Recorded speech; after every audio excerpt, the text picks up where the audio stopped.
Thank you. Great way to start a Sunday.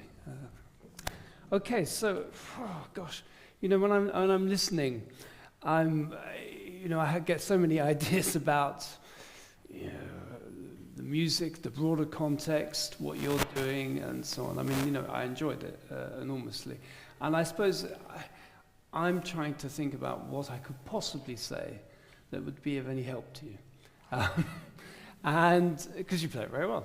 And I suppose it begs the question of what we are trying to achieve as performers when we're playing all this, great repertoire. Obviously, let's talk about one or two obvious things. The piano you're playing bears no relation to the piano that Mozart knew. Have you actually had an opportunity to play an early instrument? Yeah, forte piano. Yeah. And what did you take away from that? Well, the touch is very different, of course, and the way the notes decay is also. But also, it's incredibly quiet compared to.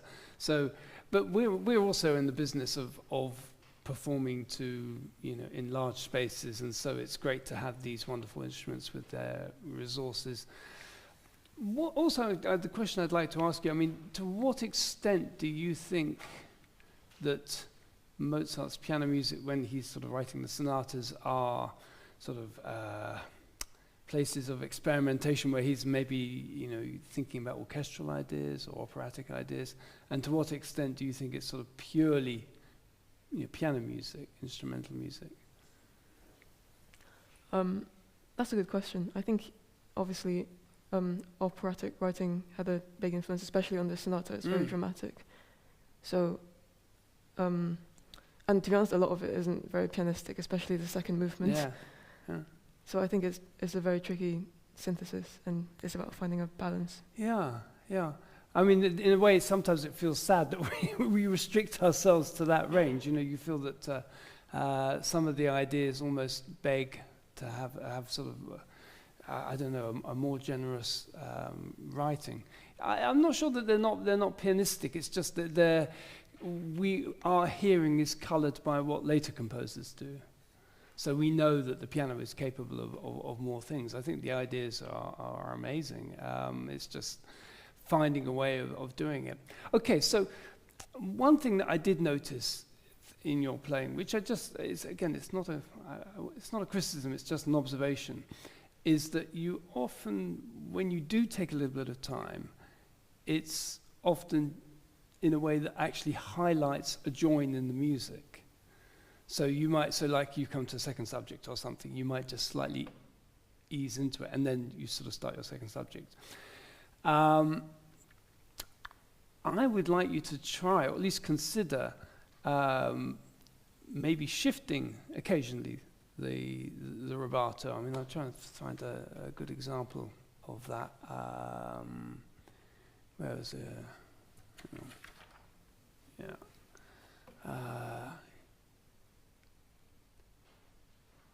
Where was it? Where you have the you often hear that. Sorry, for some reason I'm going blind. I can't see. It's double-sided. Sorry. Yeah. I think you did something like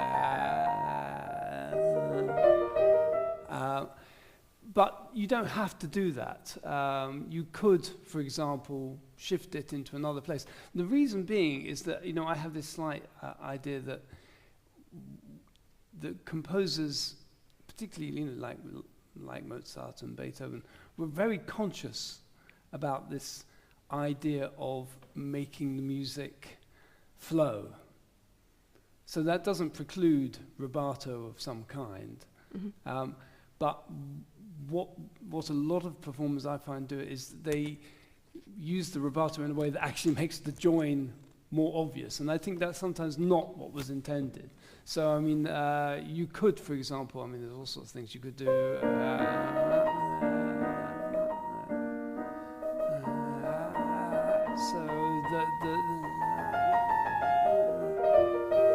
That we go into the new idea without stopping, as opposed to sort of going through this.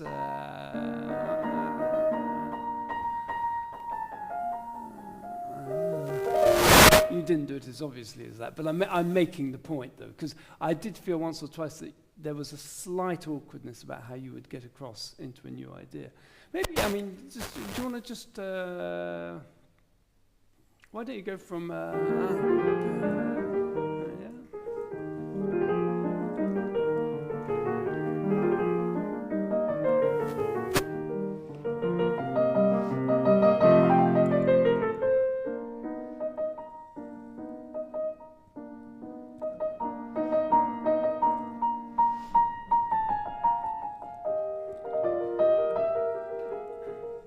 I mean, it's just a small thought, but that's something that you'll find in a few other places as well.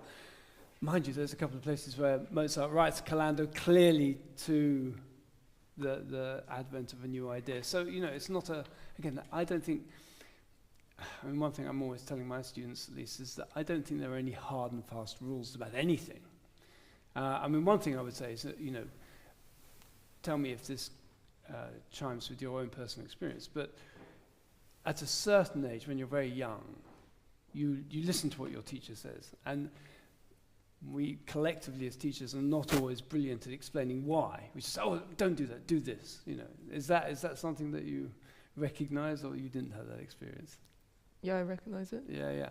And good. And I certainly, you know, remember that, and I had some wonderful teachers, but I often went away thinking, well, why? You know, I quite like the other way of doing something, you know. And again, I think there are two things. One is that we're not in a sort of right-wrong type of thing. I think it's fascinating hearing how ideas about performance change. So Mozart was always presented to me, particularly Mozart, as this almost clockwork composer, that you just play it in time and it will all magically sort of work. Whereas now, you know, do you know this group Ensemble Resonance?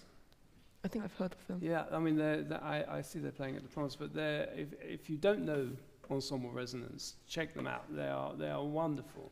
It's a sort of quasi-period group playing the symphonies of Mozart and Haydn and CPE Bach, which they do wonderfully well.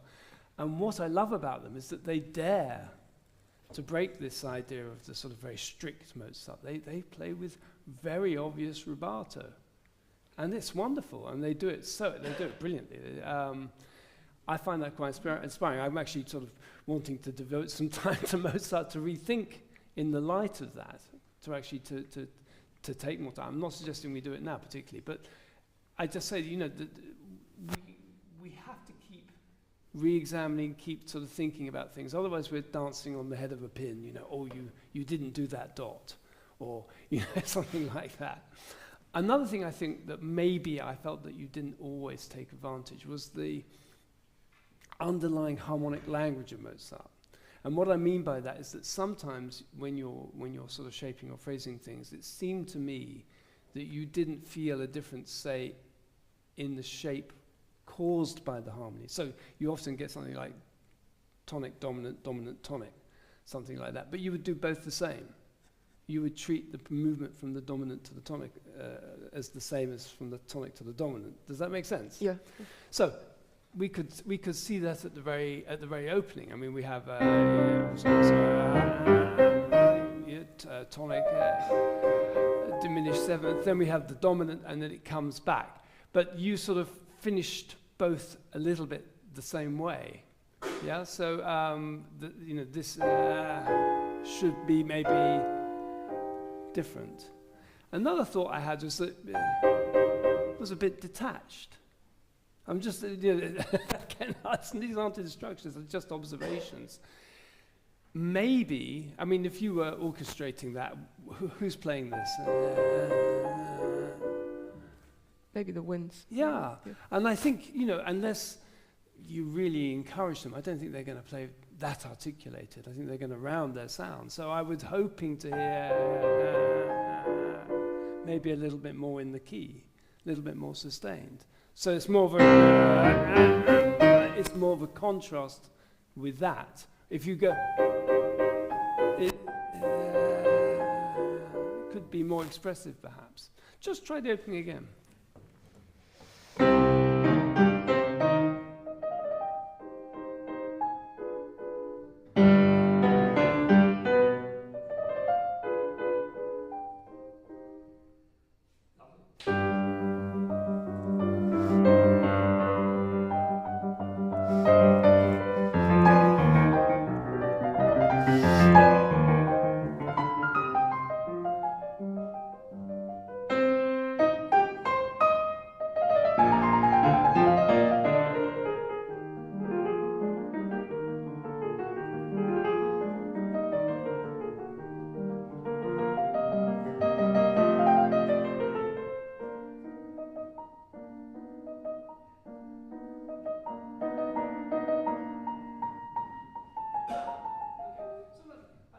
do this harmonic idea a little bit more.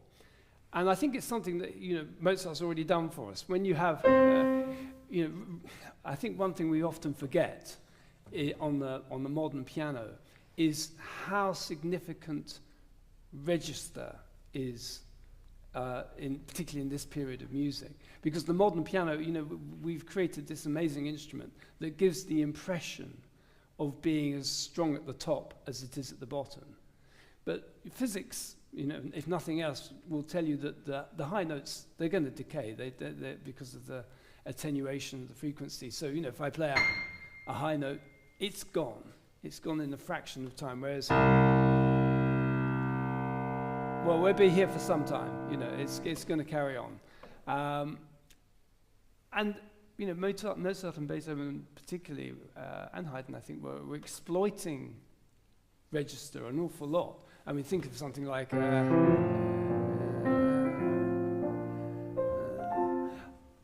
Opus 54 Sonata, and I challenge you, actually, go out and on YouTube or some streaming service and listen to half a dozen of our famous pianists playing that. And I'm pretty sure that all of them will get to the top and will sing it out much more than the lower register. Now, I think that's actually completely wrong, just in the grounds that Beethoven doesn't write anything. He's trusting the instrument to do it for you. If you don't do anything on a normal instrument, it will actually be the opposite way round. You would have, and this will be delicate. And that's the sort of thinking I think you could use a little bit in this. So, for example, you have this, which now it's marked forte, but it's in a high register. Then he doubles it. Yeah, it should be more of a shock. So I would, well, shock is maybe the wrong word, but it should certainly feel like a really big difference. So I would slightly, you know, inverted commas, help Mozart here. Maybe a little bit less,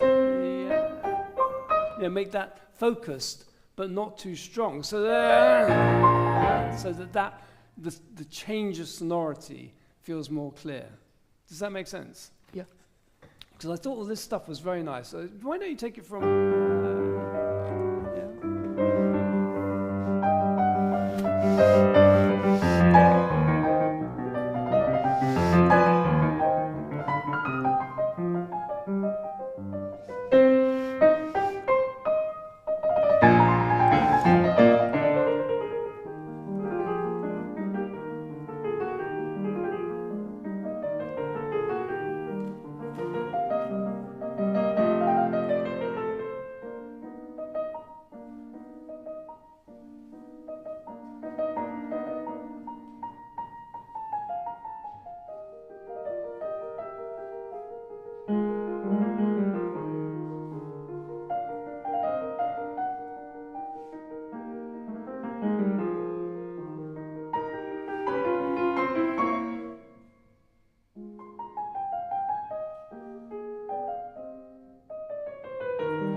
I love the fact that actually when you cross over, you know, that's a very good case in point, that you get that more sonority, and that's lovely. You know, it works. I think that works very well.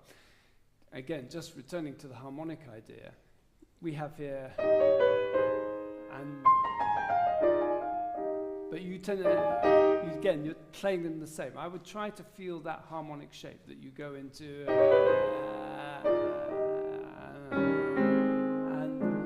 and you are suddenly strong there. I'm not sure, is there a reason why you want to be very strong at that entry? I don't think there is, to be honest. Okay. Yeah, I mean, try it without doing that. You could just... actually, again, he's written it for you because of the octaves in the left hand. I think that's going to be stronger. Yeah, I think the reason why is because, I mean, there's not really any dynamic markings in the bars preceding that, and sometimes I play this passage work a bit softer so that this material from the beginning can be emphasized. But I think maybe that was too much. Yeah, maybe. I mean, I think, that's another interesting thing about Mozart as a composer, and where we are historically with that, because Mozart is still, I mean, it always amazes me actually how much detail there is in Mozart, given that, how much he was producing. And sometimes, actually, he didn't even have the time. I mean, we know famously there's the concerto where, there isn't even a left hand.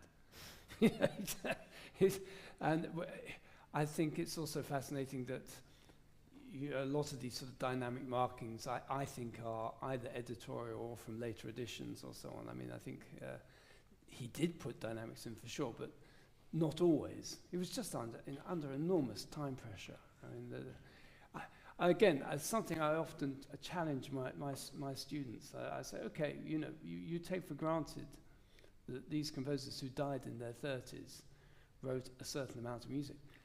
You try, even using a modern platform like Sibelius or something, software, you try writing out one of the sonatas or something, just a sonata. And, it takes forever. I mean, how they did it. And I think particularly for pianists, the thing I always enjoy is that, you get all the piano sonatas, a couple of volumes, and pianists think, oh, Mozart, he's really thinking about the piano. Give a score of the opera, or any opera, I mean, Così fan tutti or something, and it's bigger than all the piano sonatas put together in terms of the number of notes. I mean, it's just astonishing amount of work. It really is incredible to me. I think it's so easy to forget about that aspect of it. So, to me, it's miraculous that the detail that there is in these scores. But we have to accept, I think, particularly with Mozart. I mean, Beethoven wrote less. And there's more detail, and you go forward in history, and you are tending to find that composers are becoming less prolific, but putting in more detail. You get to Bartók, and every note has a marking on it, pretty much. So, you might beg the question why, but we have to, I think, allow ourselves some latitude in how you're going to interpret that. Anyway, I mean, sorry, I'm waffling on a bit, but I just wanted to make that point that you're totally at liberty to do things like that. But I would just always be guided by the harmony, at least, or by some concept of register. Anyway, why don't we go on from the development?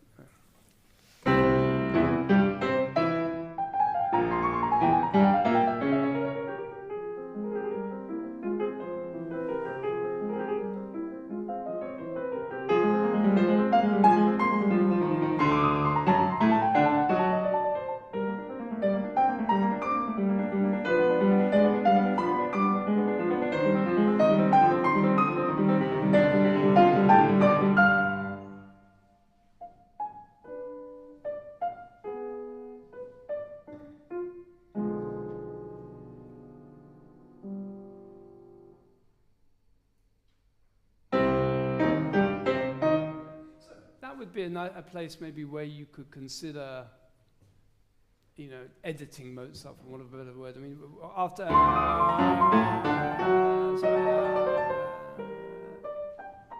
that might be a place to come down.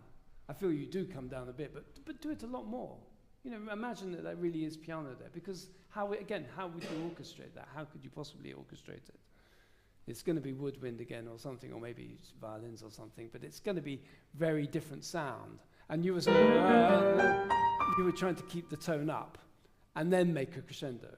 And I don't think that quite worked. Can you just try it as if, go from the development again, but really try starting fresh from there.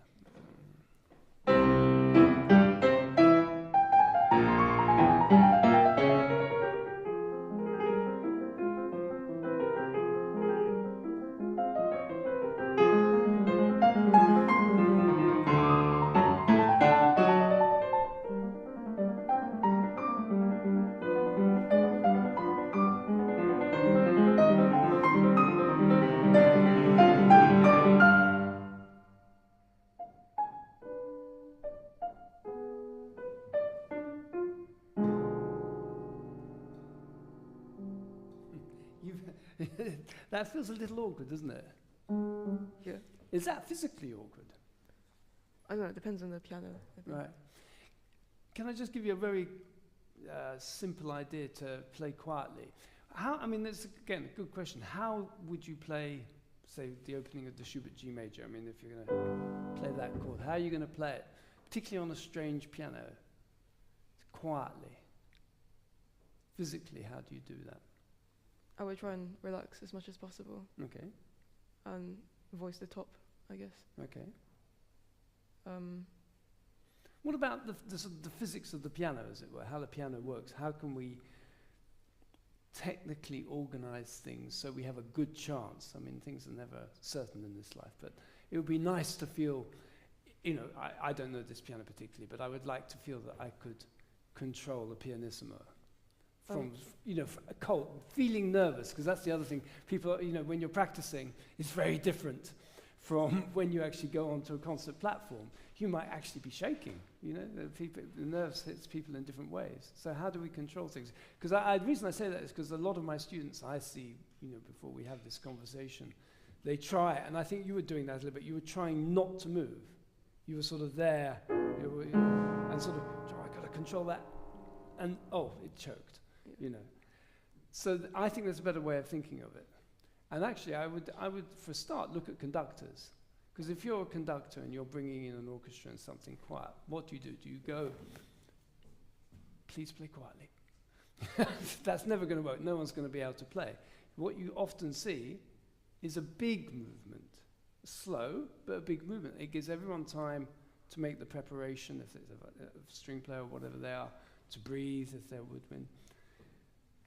And the result is more comfortable. Now, the piano is a percussion instrument, and so we've got this problem of how to attack a key in a way that doesn't produce so much sound. So, did you do much physics? A little bit. All right, okay, well, think if I'm going straight down, all my movement translates into accelerating the key.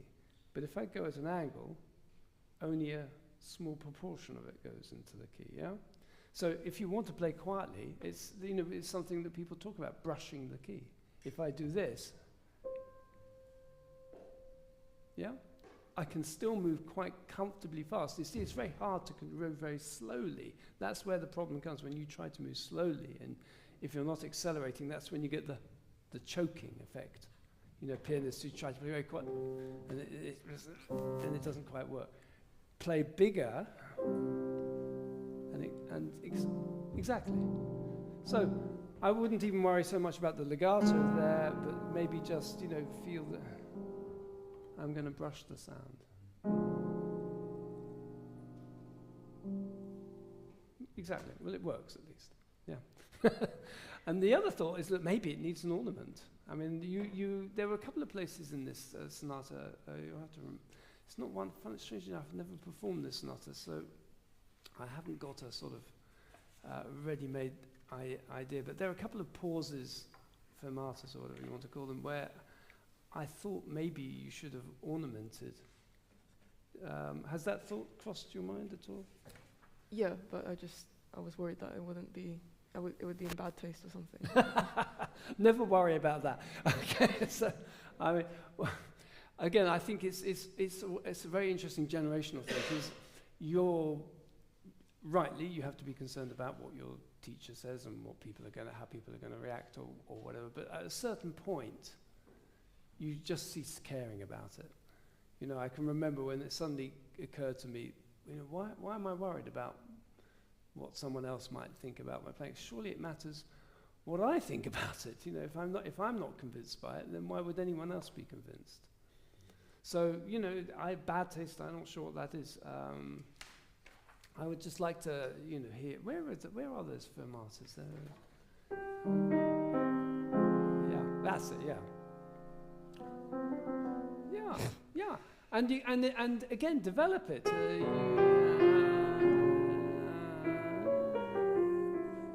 Why not? I mean, that's just off the top of my head, but do something. It just sounds very odd to sort of sit there. I'm not feeling it anyway at the moment as something convincing. But that one that we came to there, maybe just a turn or something, I don't know. Okay, what else I want to say about that? Why don't we do some of the second movement, actually, it'd be quite nice. Because this was one where I felt that the joins were sometimes a problem. So start the second movement again.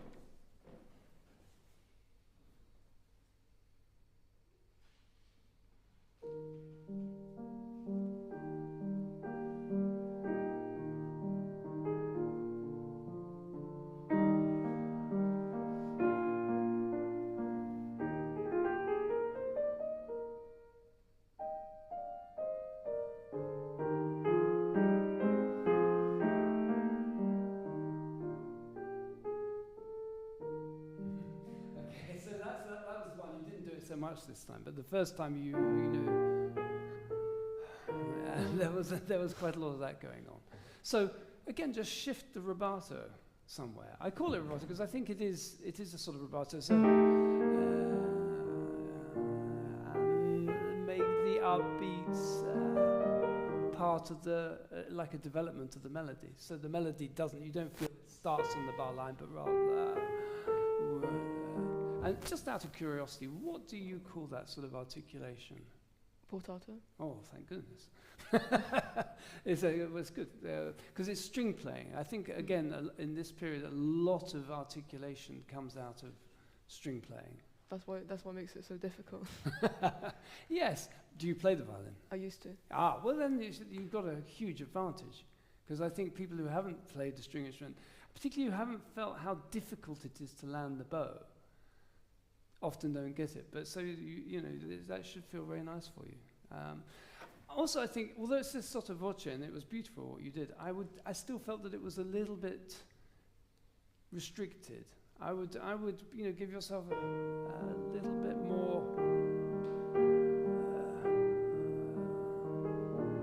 And the forte, I noticed here. You see, I mean, he's actually written forte, if we can believe that, in both hands. And if I see that, that really means that I want more of the bass. Yeah, try it one more time.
Your portato, actually, I would suggest that that's almost a sort of case for stretching it a little bit.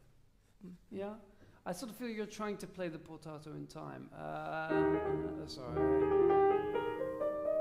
Maybe...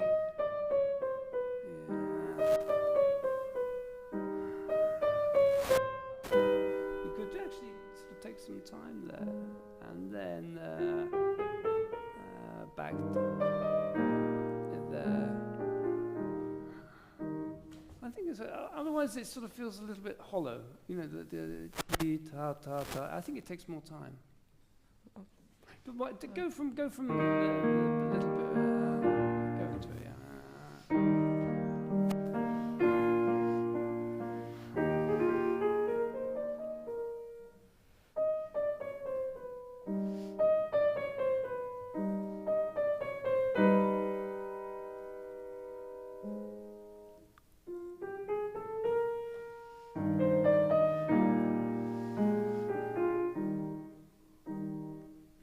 I still feel you're a little uncomfortable with that.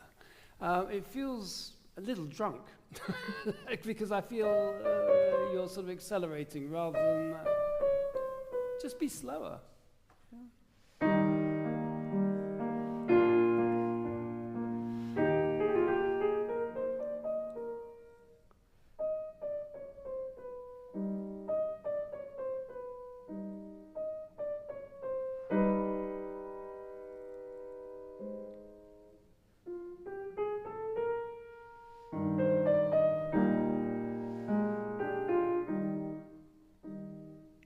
That's better. What dynamic would you give that, though?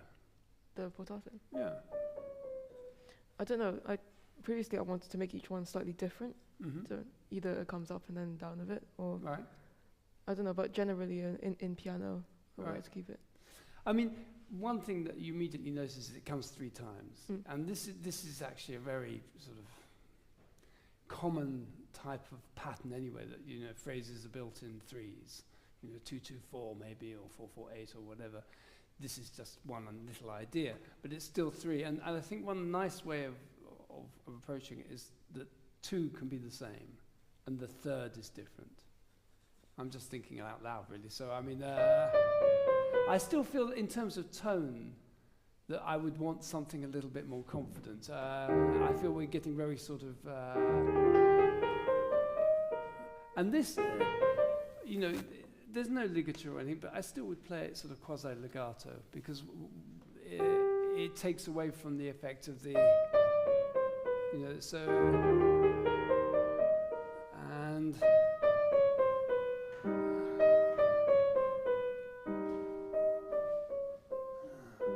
something like that maybe, or the other way around, I don't know. Okay. But it's trying to get the 3rd time different.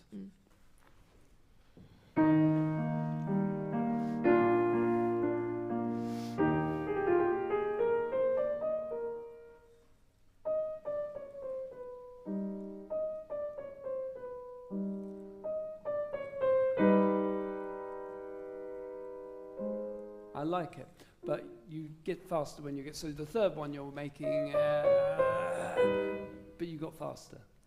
So do the opposite, because again, it's a real cliche to crescendo and get faster, and get slow and get quiet. So I think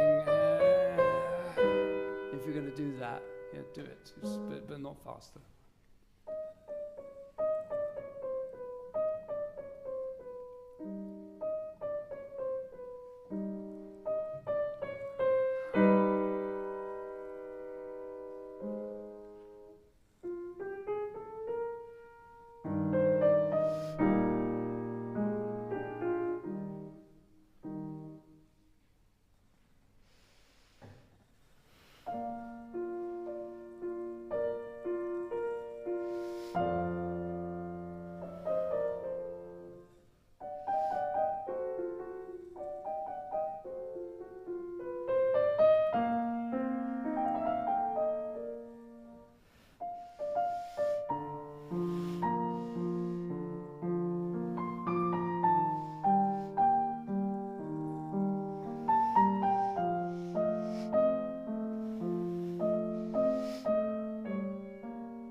Good, thank you.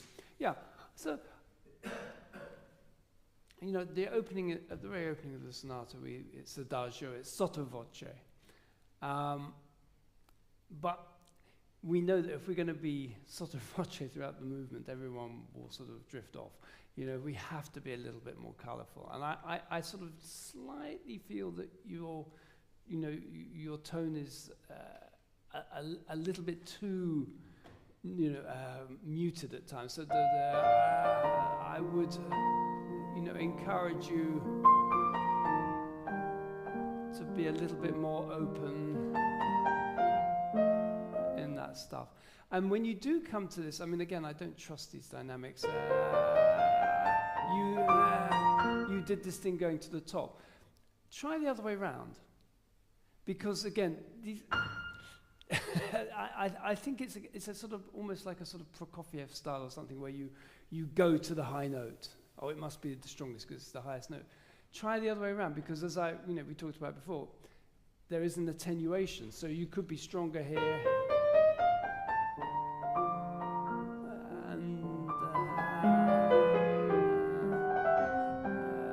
You could have it the other way around, as very much as he does there anyway, which is, that's delicate. So try it the other way around.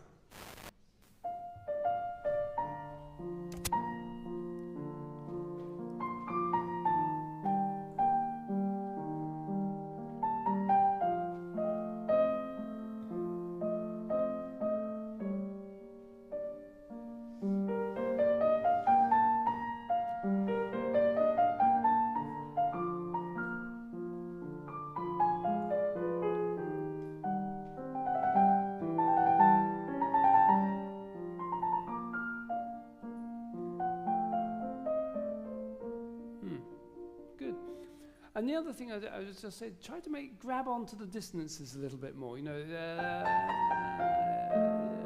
think again there was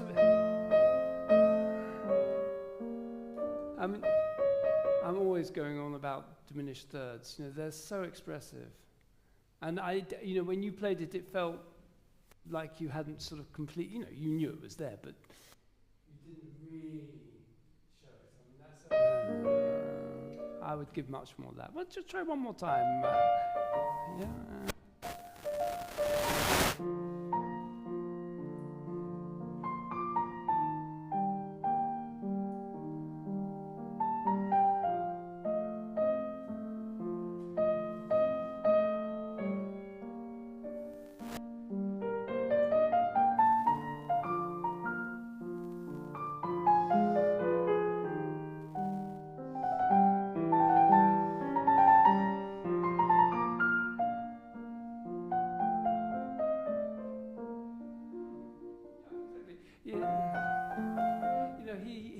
He puts the dissonances often in sort of unexpected places, in little offbeats and things. And I would just grab onto those, because, Mozart, it's sort of interesting, again, sort of thinking about the differences, say, between Mozart and Haydn. Haydn loves these sort of shocks. Have you played... No, but you know it, and then I mean, that's just crazy. I mean, writing in the sharpened tonic, it's just, he does all these really amazingly bold things. Mozart doesn't, by and large. It's very rare. Mozart harmony is in quite a sort of narrow range in most of his pieces. In this, where are the extreme modulations? But what he is doing is, really extracting so much from these sort of little dissonances, from these sort of expressive relationships and so on. So you really have to, be sensitive to that, because it's, for modern ears, again, it's not much. It's not like a sort of Chopin, or let alone a Debussy or something later. So you really have to sort of take advantage of that.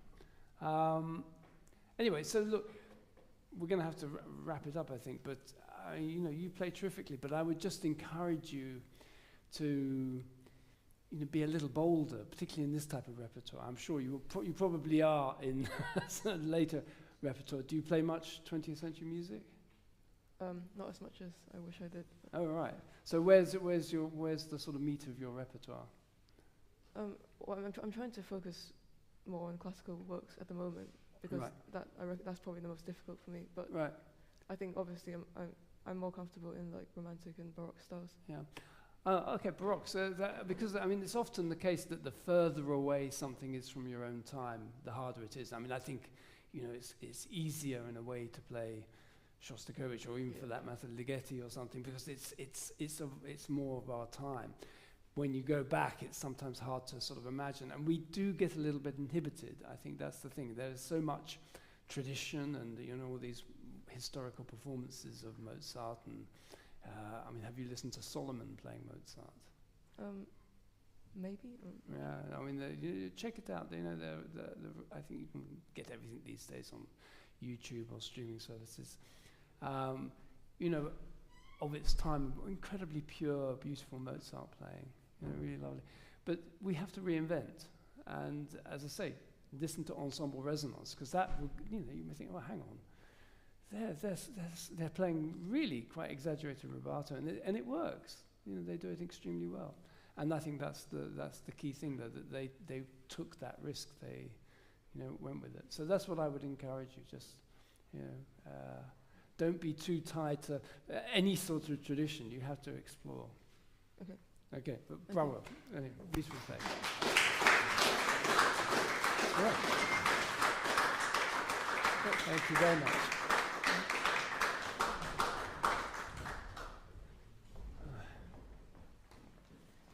I think we have a LISZT ballad coming up.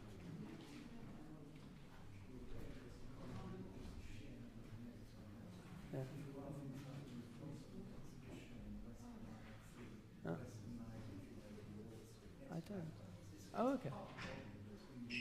Right.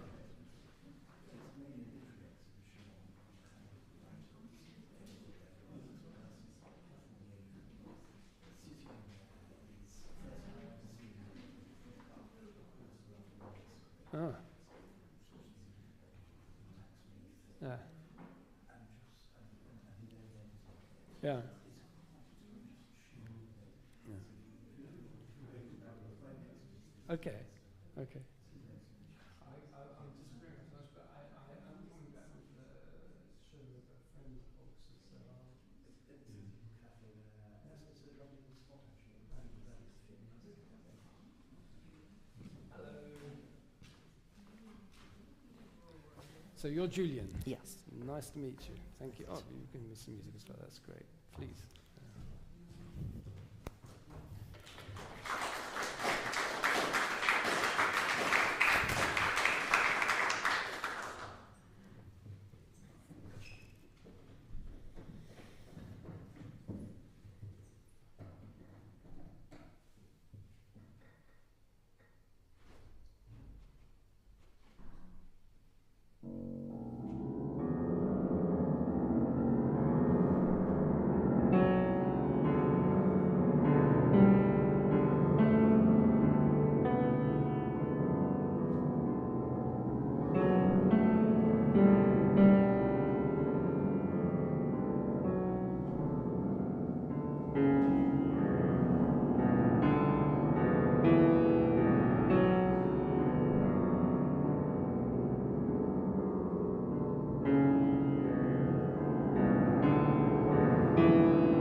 Thank you, Julian. Yeah, I mean, you get a lot of the poetry and the fire of that music. It's very nice. If I have a sort of over riding observation, it would be that, you know, you've got this very nice big sonorous forte, and that's, you know, it's very good to listen to. When you get to the more delicate moments, until the cantabile at the end, it tended to sort of drop off a cliff. Yeah. They were all a little bit the same. Yeah. And I think we can find ways of making that more interesting, because otherwise it just sounds a little bit, you know, inhibited there. At the beginning, can you just actually? I'll give you the music if you like. But what I'd like you to do is to play the right hand with two hands, and there's a reason for that. Can you just, just play the right hand.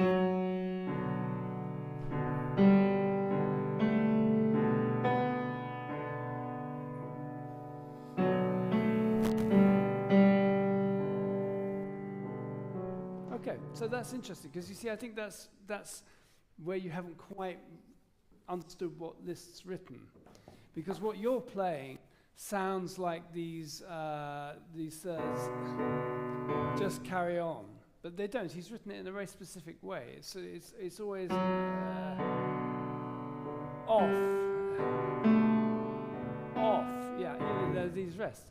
And to me, I have a word for it that comes from an old teacher that I used to work with. And I call them Bebungs, because a Bebung is a repeated note on an early instrument where the second note is very quiet. So, you know, you might have something like, famously, we have Bebungs in Opus, you know, Beethoven Opus 110? Yeah.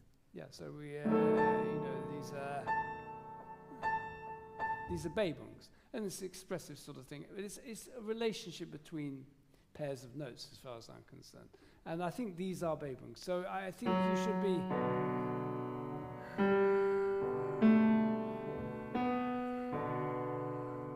If you're going to be, you know, a bit stronger, be a bit stronger on the long one, and a bit quieter on the second one, and clear it as well. Because when you started, what I sort of heard was a slightly random selection of.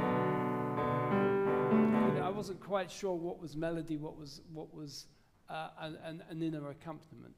So just try that with one hand now. Just one hand. And see if you can control that second one a little bit more.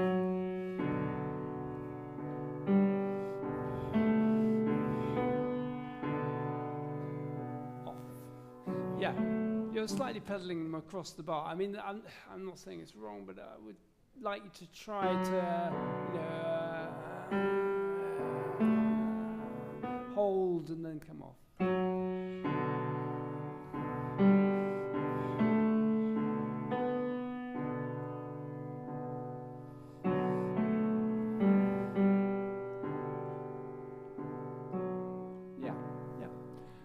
I think that's the main thing, is that otherwise it wasn't clear to me exactly at the beginning what the melody was. Okay, let's start it again. Next thing I just want you, because I'll let you get there, I promise. When you have this lento aside that comes, and we hear these chords, they're big chords, aren't they?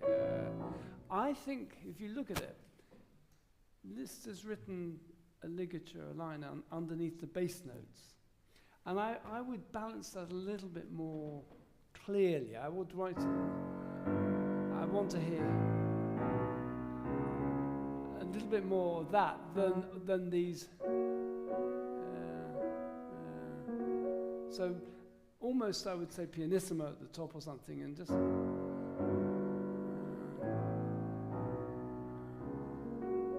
The same sort of idea here.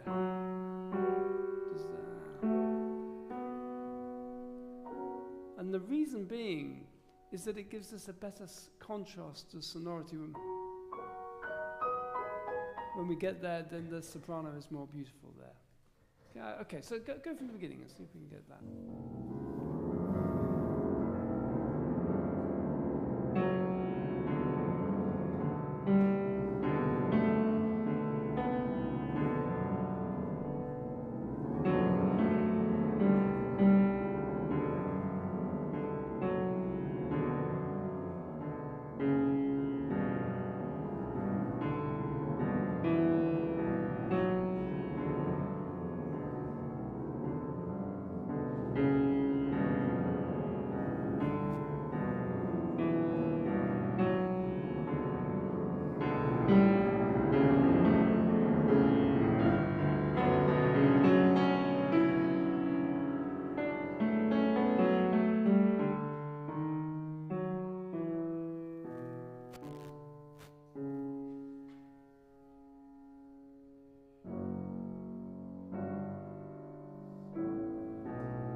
Just a couple of, so I think of these more like sort of housekeeping things than anything else. When you have a tied note, yeah, and this is a general idea that I throw out there because so often I hear tied notes played shorter than they should be. It's just one of those things we lose a sense of the overall pulse, and so when you're going, it's much too early. You know, if you actually, even just playing it in time, and I would say it's more than that. I would say that a tie should feel stretched. That's what a tie is. You know, I would wait there, really.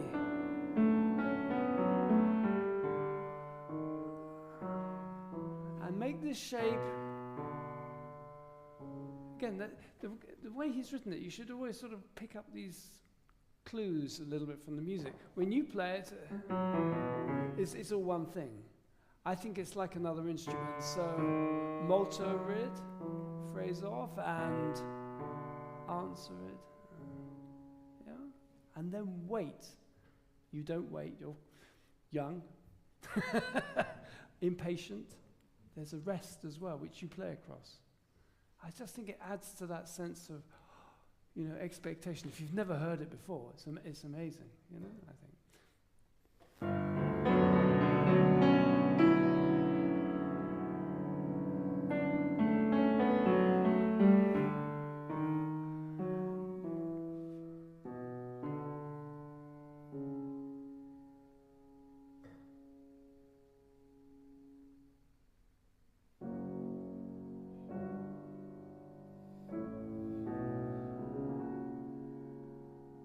Bravo, yeah, that's it, absolutely.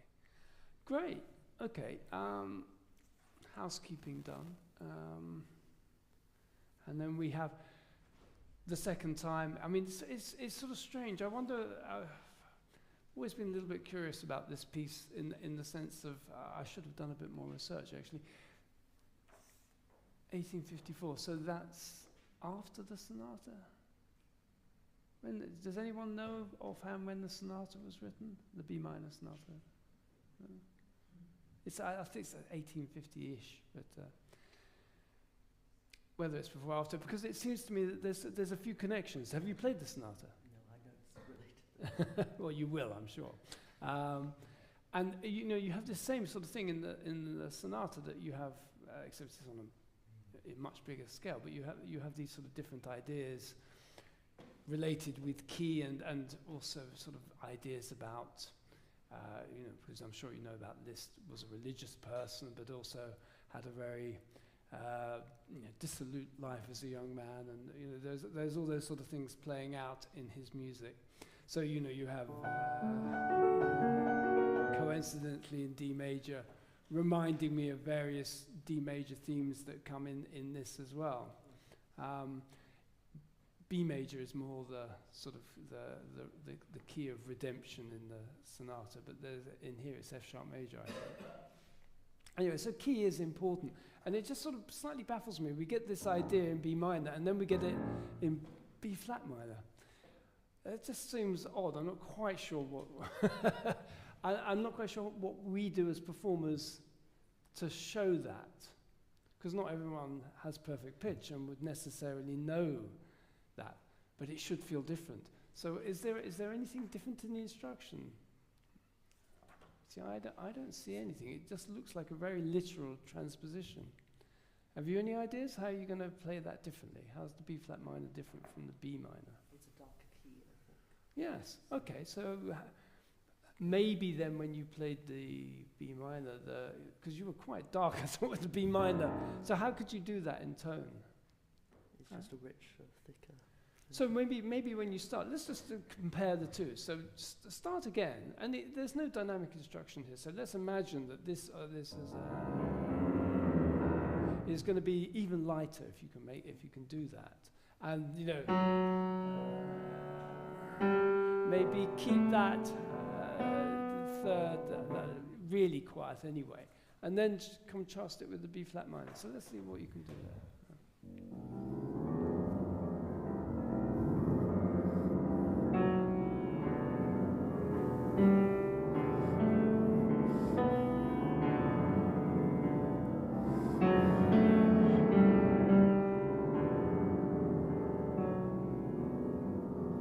Okay, show us the B flat minor. Give us more of the left hand.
Okay, great. Now, I hope everyone agreed with me that that did feel different.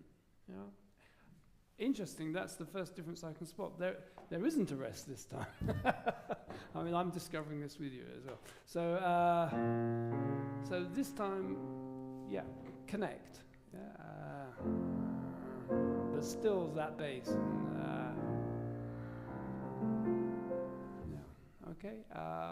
So let's carry on, because we're going to go into, yeah, so can you pick it up from the lento?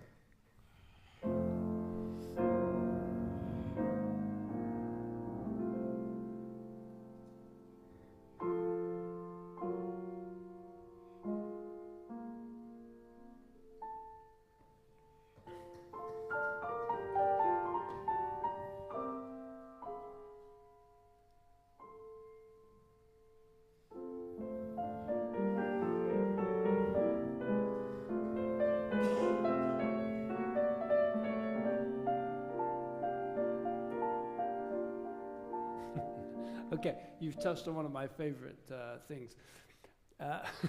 What do you do when you see diminuendo? Get quieter.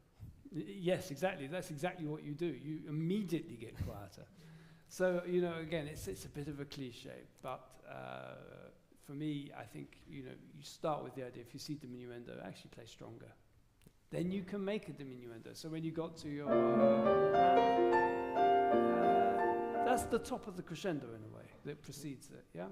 And then you can, because I think that sort of thing is why you're often getting too quiet too quickly in some of those passages later on, which we'll come to. Okay, so you can just try that again. Yeah. Yeah, that's fine. That's perfect. Oh, no, oh, sorry. Okay, so go back to.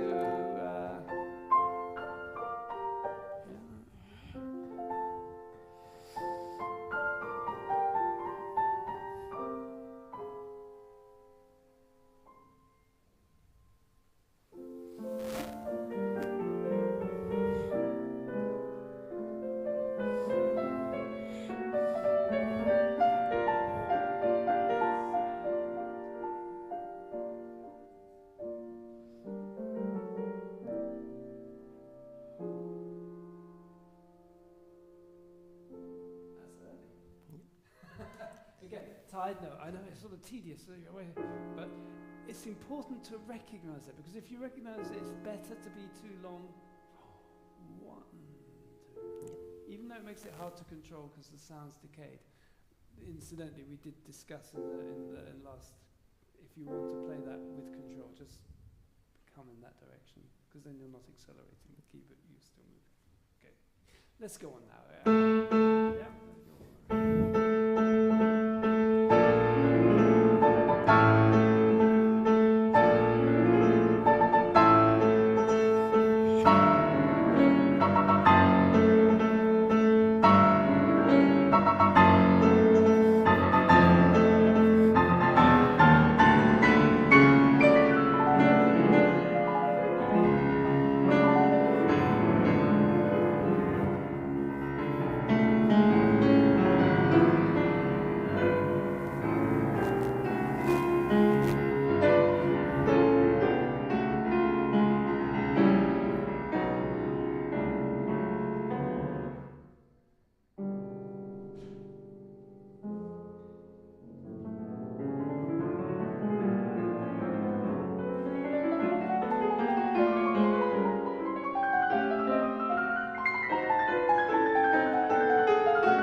I'm wondering, did you prepare from this or another edition?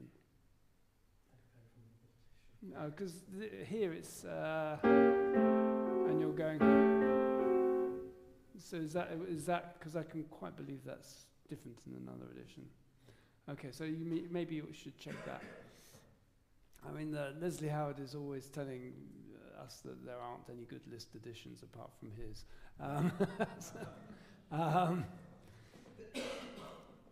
And I think he's got a point. I'm not, I'm less confident even in Himmler than perhaps I would like to be. I mean, on that topic, you have to sort of look at different editions and try to work out why there are these differences. And in the end, maybe it does sound to me better, actually. So I would probably go with that. Okay, but more to the point. I mean, I think if I was to ask, what do you, those of you who don't have the score, what do you think the dynamic is at this point? What do you think LISZT has written? Any suggestions? Yeah, see, it's actually mezzo forte. And I think that's, again, a slight problem, that you've got mezzo forte, forte, then there's a pure crescendo. I mean, it's great, it's a very exciting sound. But I think it would be even more exciting if you could find a way of just,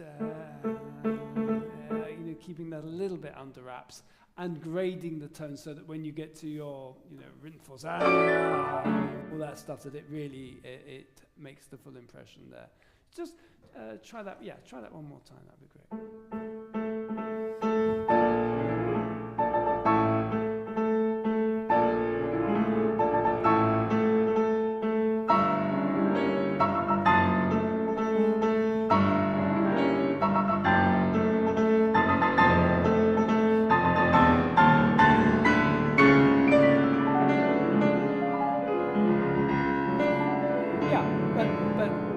Syncopation that I'm looking for. I'm looking for that, because that's, again, it's the dissonance, and it's not me, LISZT has asked for it. So you tend to be a little bit strong there and less there. So get it into the second beat, yeah? Yeah, and then you've got to find time somehow to catch that D, yeah?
Great, sorry, I wasn't going to stop you. I mean, I could make little housekeeping points again, but overall I think it's great.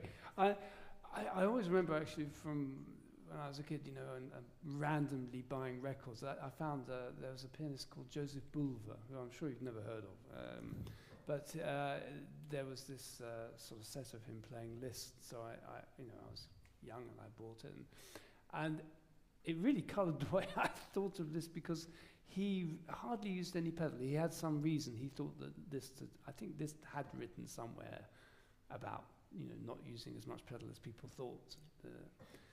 But then, you can find contradictory things. There's lots of correspondence from LISZT, and there's also I've forgotten the name of the guy who attended all his classes and wrote a book about that, and what he said about different pieces.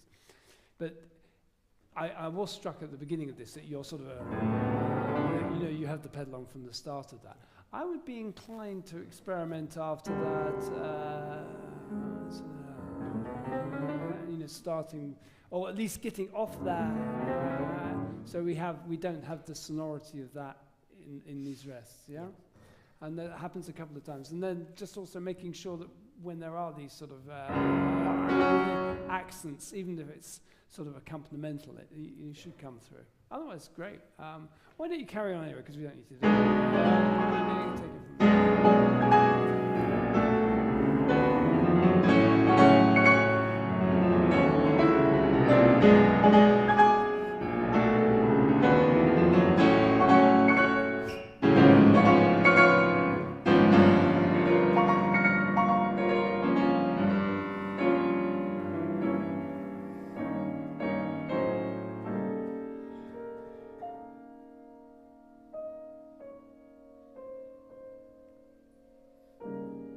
Okay, so this is exactly what I'm talking about. This to me is like you're doing two things at once.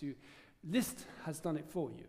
He's thinned out the texture. We've gone from sort of 8 voice chords or whatever to one line. And you thought, I'm going to help LISZT. I'm going to play really, really quietly. So we have this massive drop in sound. And then you've got nothing for when the harmony does change. Because I know I can feel that you understand that's beautiful, but you've got nothing to show with it. So can you try it again? And when you play,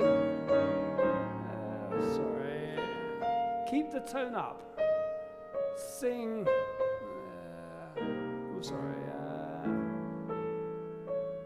And even here it says piano cantante. So keep the sound up all the way. And then, when we come to this,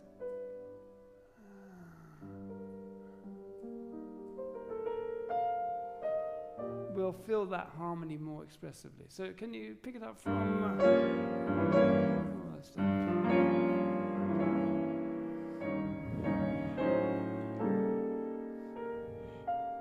Keep the sound up.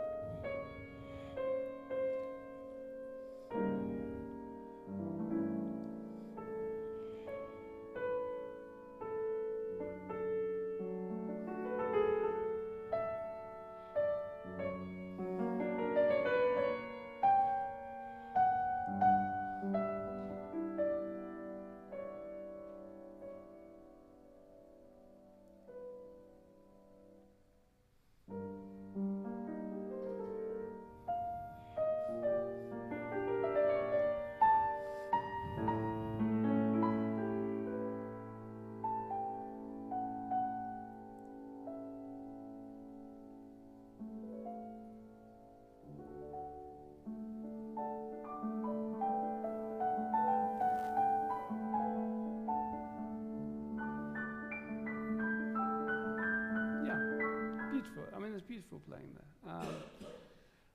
I think that makes sort of sense in light of what's written there. You know, so good. I wasn't quite sure about what your rhythm is. Have you actually checked that? 1, 2, 3, 4. 1, 2. I think that was a bit random. And again, think ahead, because you're sort of see this D major. You're obviously you find it very beautiful, and you're very, very beautiful there. But then, what are you doing when it goes up an octave? So maybe just try a little bit.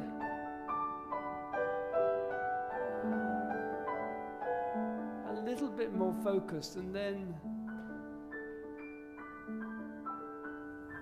you would have something to come away. And then with the flatward movement, you know, you could be a little bit stronger again.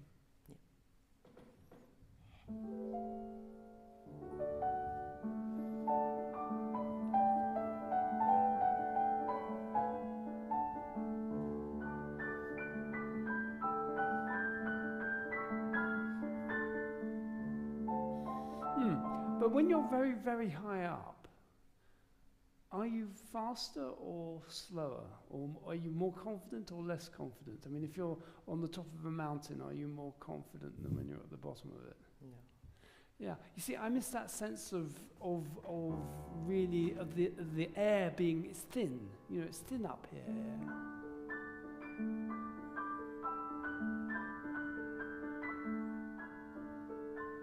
I would like to feel that's a little bit more. It's like sort of talking to someone up there, and you know, I don't quite feel that yet.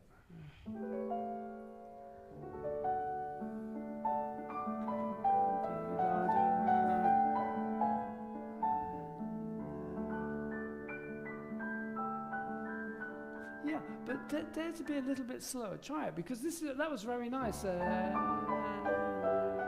That flows. Now feel when you just take a little bit more time.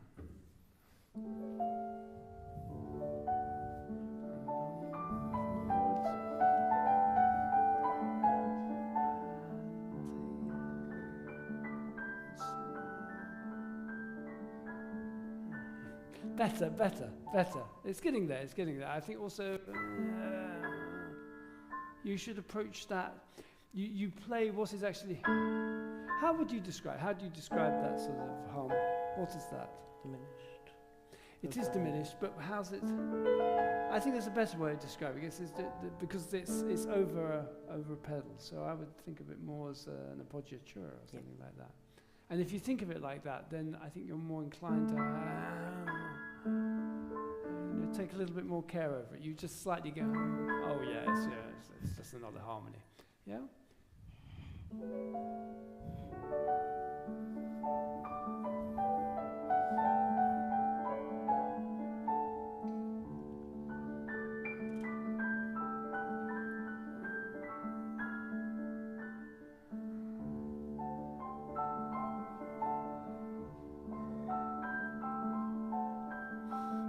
But again, you're doing that thing where you're playing everything with the same instruments. You know, I mean, LISZT,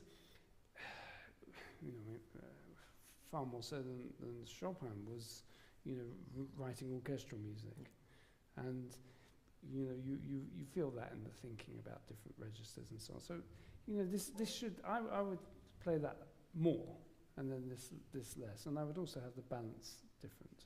Yeah, so that you again, we don't want it to sound samey. We want to feel the differences between things. And then, oh, sorry, I'm in the wrong octave. And then less there, yeah.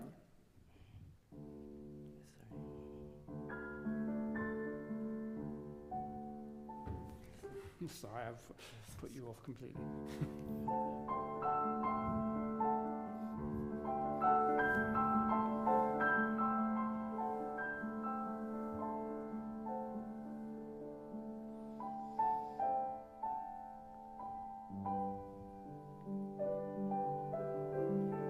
Yeah, I think you need to start singing more. It's too much.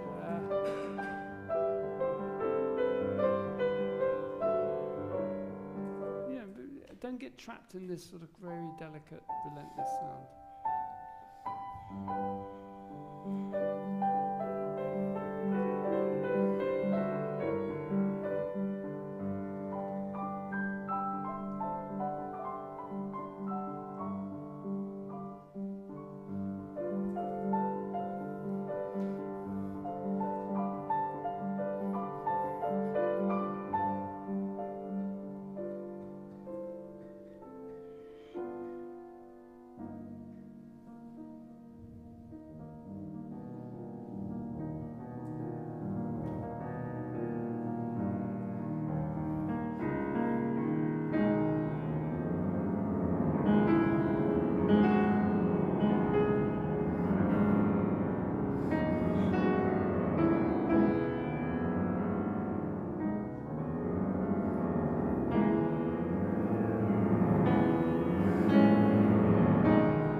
I think I understand. Yeah, because that rhythm is different from the earlier one, which you. Yeah, so that was sort of right there, although it still sounds a bit odd to me. But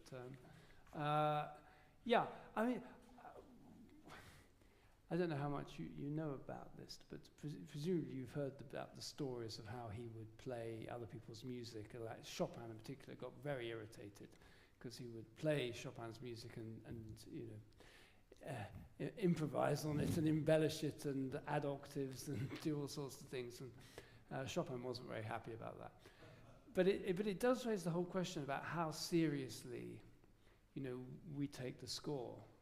And I mean, if any of you sort of walk around the corridors of a music college and peer in through the windows, you'll see the professors are often, and I'm equally guilty of this. We're not looking at the student. Well, our heads are sort of buried in the score, like it's sort of, the Talmud or something, and we're poring over it, looking for these sort of little details and so on. And when you consider that Liszt himself didn't seem to be that bothered about other people's scores. I don't know how. It seems to me from the way he's written that he did care about. I mean, it's high level writing in the sense that details are there. But are we, how bound are we to the score? I mean, I know some people play as if the score is just a rough guide, general set of instructions to be departed from when you feel like it, And sometimes with glorious effect. I mean, some of the greatest playing that you can hear on recording is from people who haven't been too tied to the score. It's a tricky one. I like the fact that you play, with a lot of sort of freedom, and it feels very sincere and genuine. I think, as I said, the problem possibly was just that you deflate the balloon a little bit too quickly, and when you come to these more poetic moments.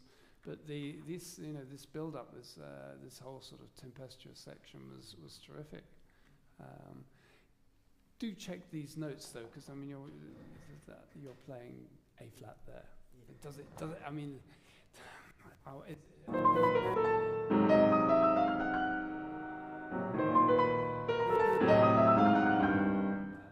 yeah, I would have thought that's more likely. F sharp, by the way, not F natural. Yeah. So, yeah, those are small things, but the playing is great. So yeah, B major. Let's just cover that. So, pick it up from, and again, this time I felt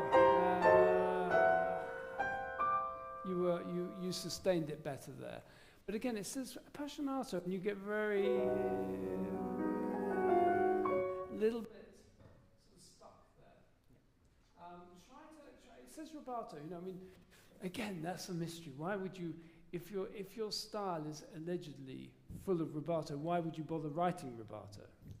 It's like, okay, another thing. I mean, if you're looking at a Beethoven sonata or something, and it says espressivo, what does that mean? Does that mean that the rest of the music wasn't expressive? It's just that moment is expressive. I think they're cues for something a little bit more.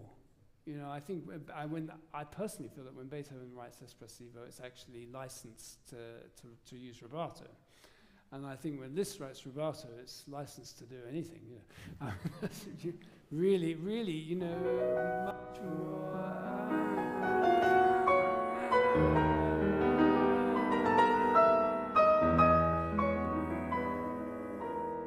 Really be a bit more free with that, I would.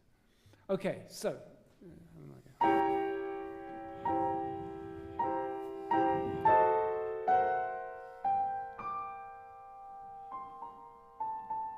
Yeah, so don't let the sound go there.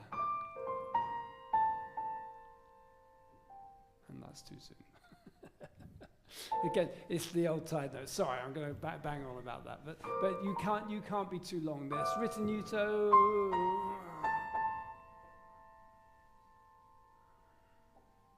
Yeah, just make us wait.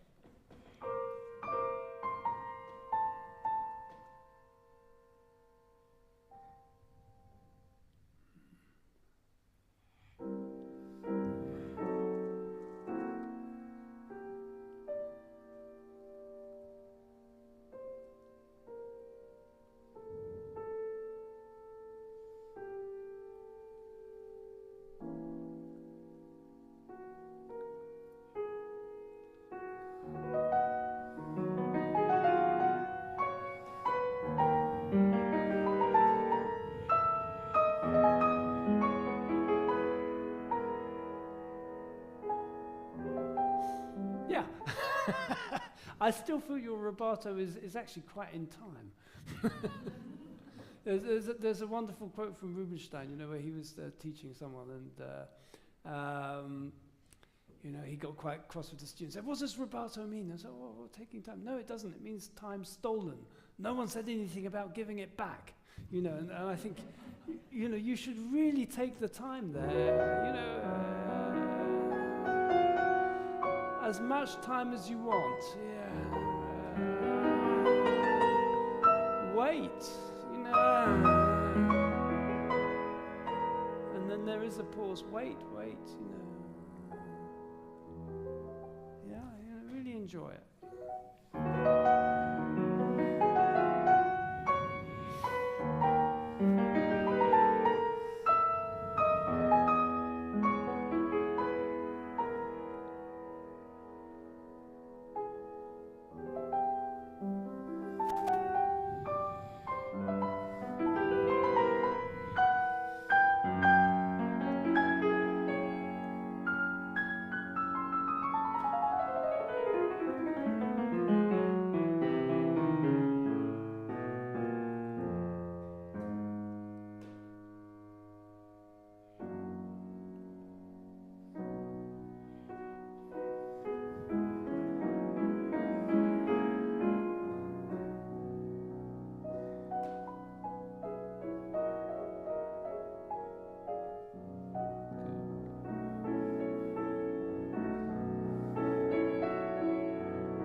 Beautiful.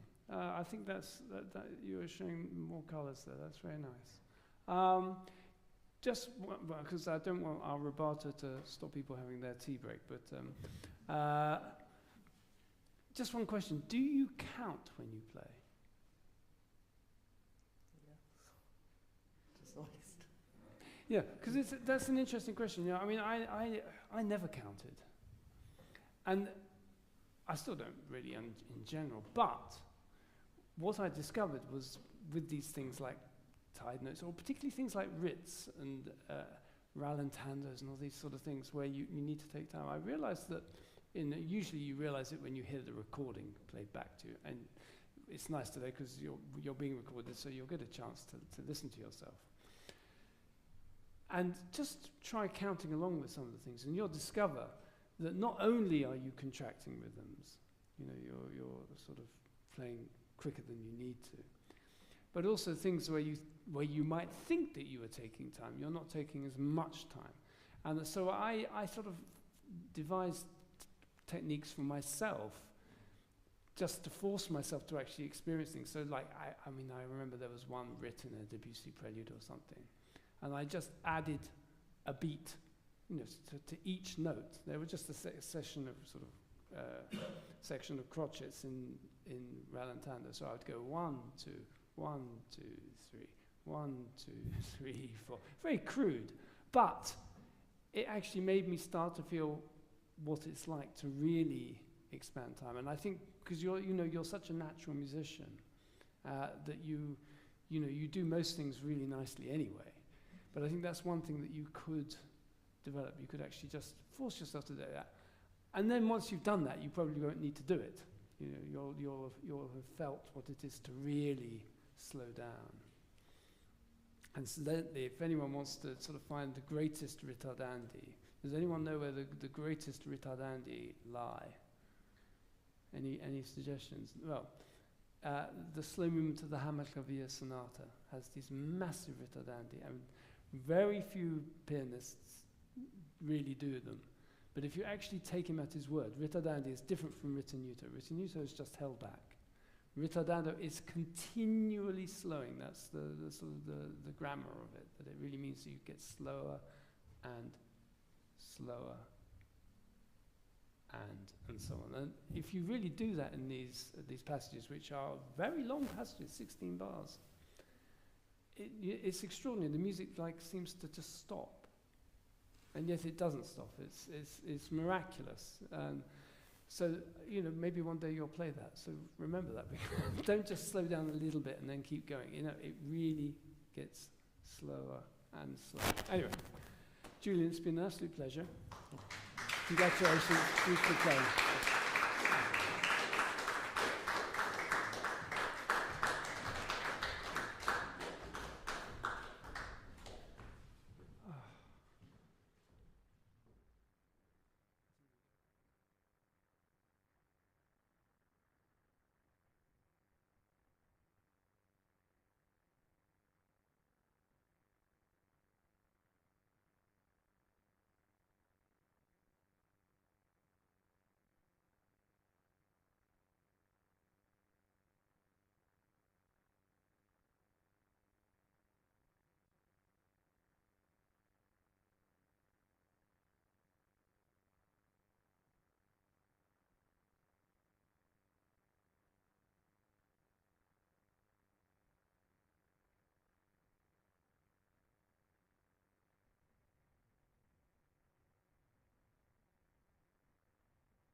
Great stuff, Jamie. I'm lucky enough to know Jamie from Academy, so and it's always great to hear you play. It's terrific. I have to confess, until last night, I hadn't heard this at all. And I listened to Stephen Hough's recording, and it immediately raises that issue for me of how we deal with living composers, particularly one who's such an amazing pianist. Yeah. And so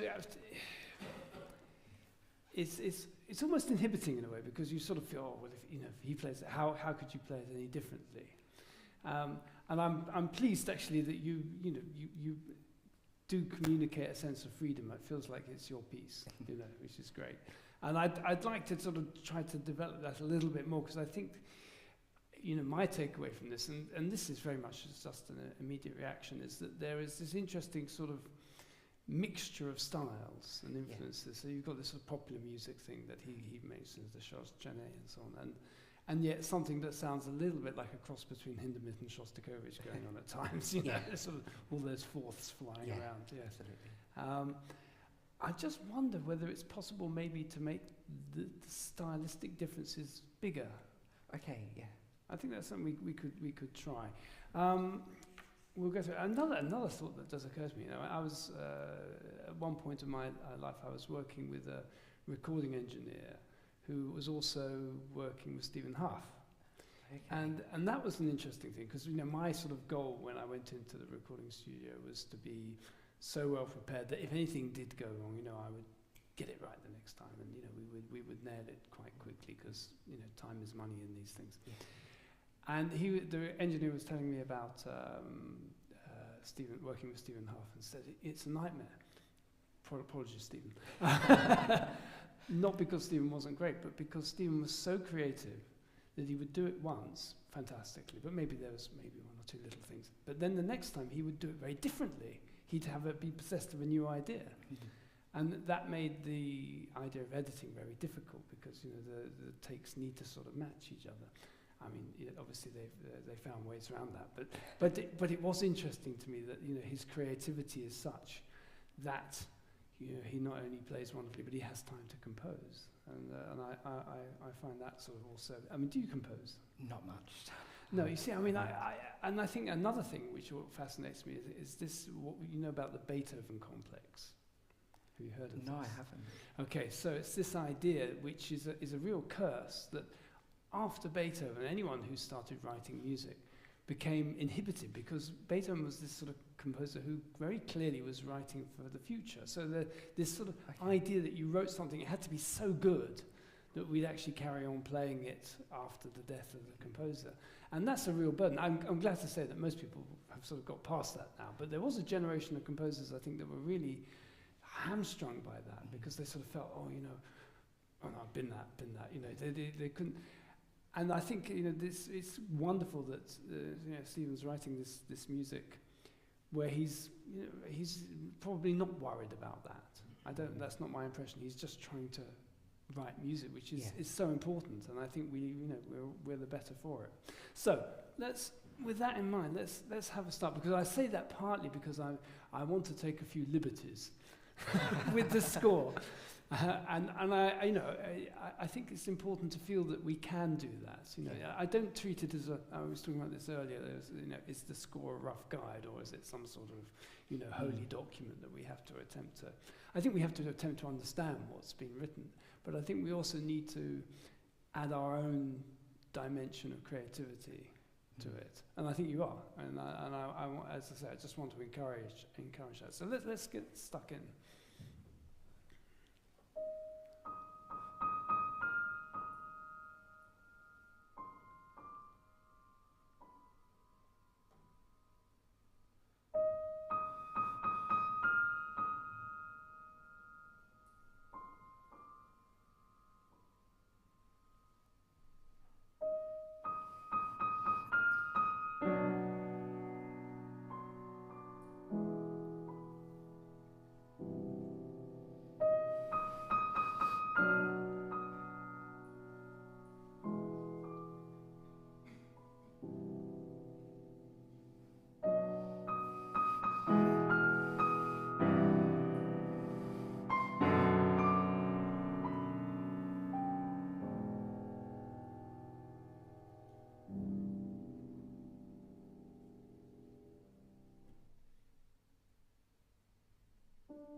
honestly cannot imagine the first page played any better. I thought that was beautiful.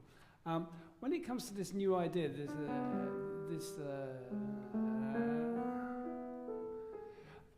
I wonder whether it could be just a little bit more exploratory. Okay, yeah. You know what I mean? So after the tied notes, for example, that you can really sort of, creep into it and...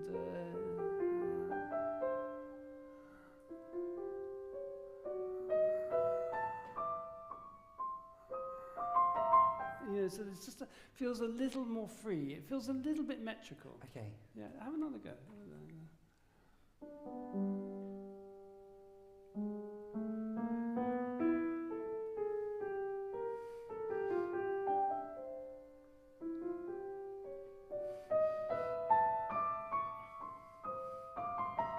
Okay, I'm going to make it just again. This is sort of what I call housekeeping.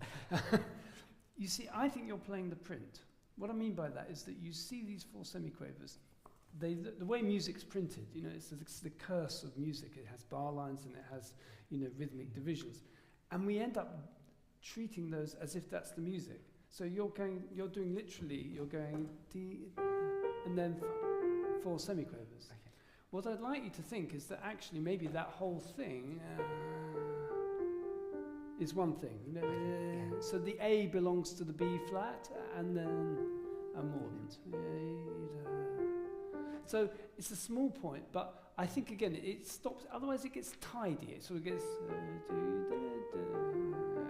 and I think it would be better if it had this sort of more chromatic, and then an ornament. Yeah.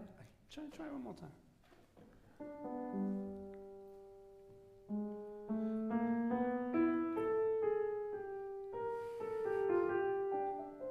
Yeah, one more time. Just so the A really less than the B flat.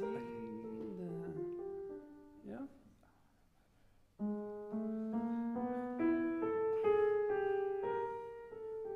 But legato. Yeah.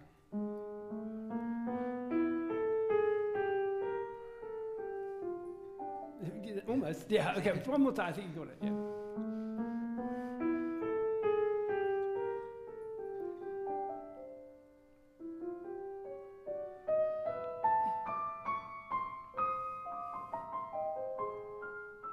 Sorry, you're going to hate me, I'm sorry. I'm going to be really, and it's going to, I'm just exploring the ideas.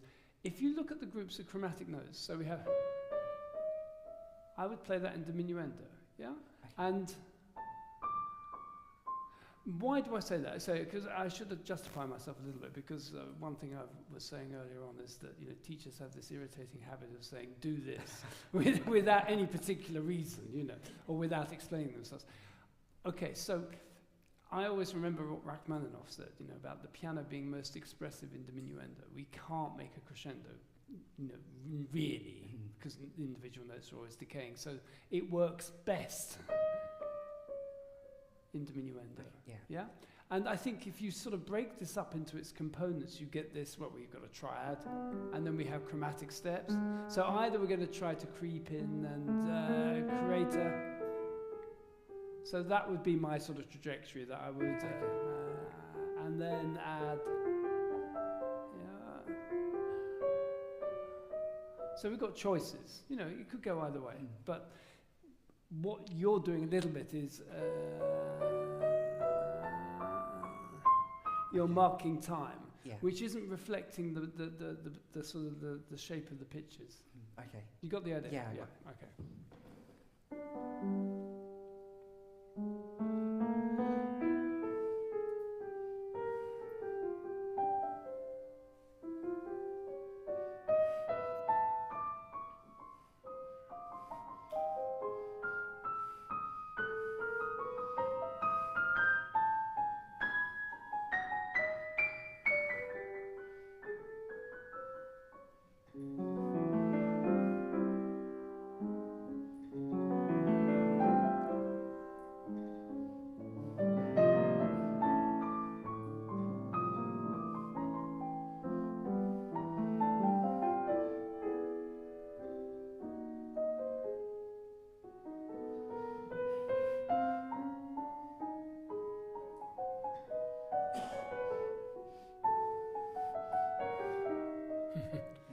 You say, so I think on the whole you've got it, but I think it's something you can explore further. Yeah, but absolutely. for me, that's feeling more. It's feeling more sort of exploratory and sort of Schumannesque or something, you know, which I like. I think we've got a sort of motoric section later on. Yeah. And I think this shouldn't be like that. I don't think we've got to really seize on all of those things that shape it off the beat, feel a little bit freer. I rather like that. And because you're doing something very, all this is, that's perfect, you know. I think that's right. But just be careful because you heard it yourself. You know. So maybe you want to bring that in as an entry, but then not the. But not the other voice, yeah. Okay, so carry on because it's great.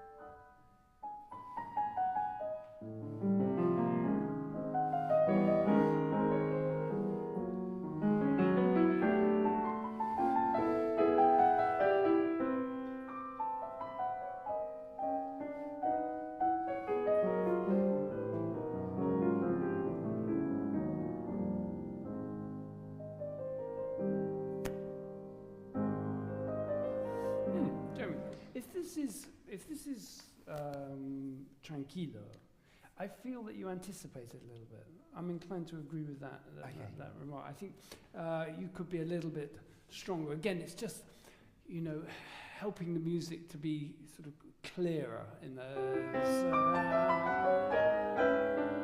And so we have that contrast at that point. Yeah. Maybe you could just go back a little bit, maybe to maybe From top of the page. Yes, perfect.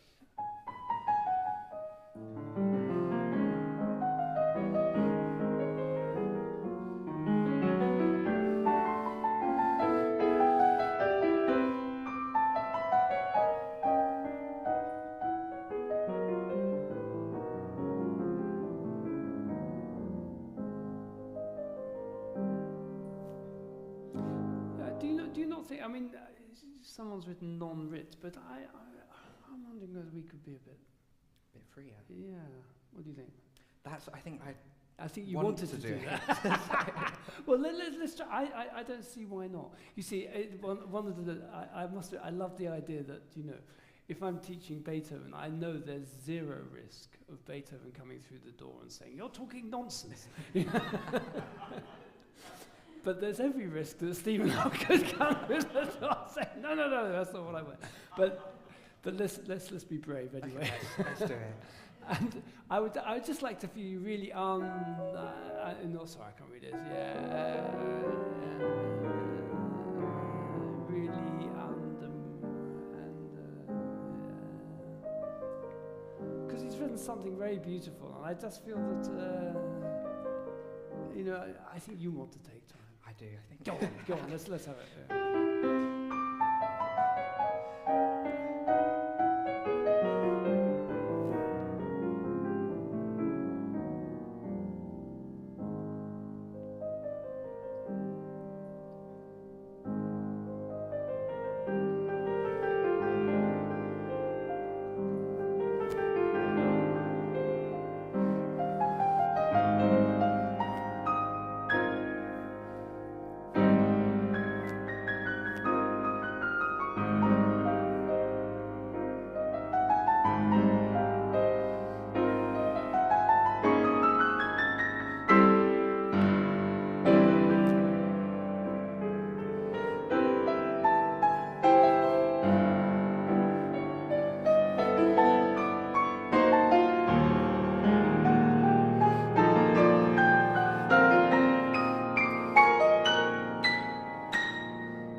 into that stuff. Yeah. Okay, which goes very well. I don't quite understand this. Well, it's sort of forte and then mezzo forte and crescendo. So it seems you're slightly ignoring it, which I don't mind. But I mean, I was just wondering, what do you think? I think it's means? part of a larger crescendo. It's just to take it down a bit, so you got room to grow. Yeah. That's why. Yeah. In which case, could you try bringing it down a bit more? Because I sort of think having sort of gone to there, I don't. It's covered by that bass G, which is still forte. So I don't mind the idea of it being less clear in a way. Okay. It seems to me that I think you want to be clear. So you're Yeah. you see, and therefore we're not getting that sort of room to. Because that's what I felt when you first played it. I felt that this sort of return of this opening idea didn't quite make the impact that I think it could have done. Yeah. So can you try to go from, again, I still think you can be a little bit slower, a little bit longer in this. I think it's so tender, you know.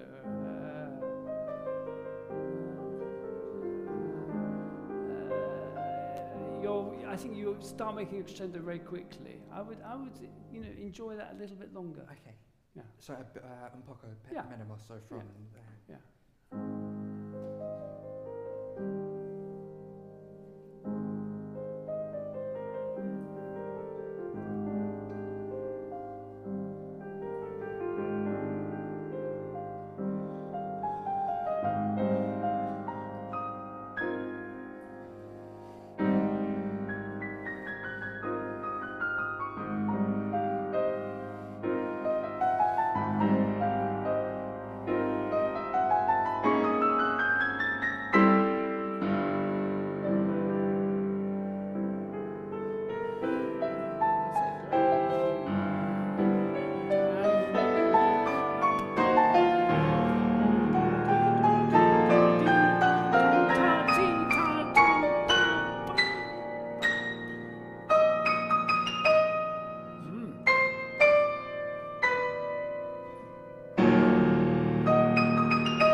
That's interesting also that you've got non-allegando there. We'll come to that.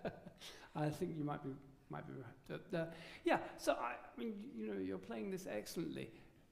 In a way, though, again, I would like to encourage you to, to go beyond the print in a way. And what I mean by that is, Hans Keller used to talk about performance being the tail end of composition, which I rather like, because again, it just opens up that possibility that we're not simply trying to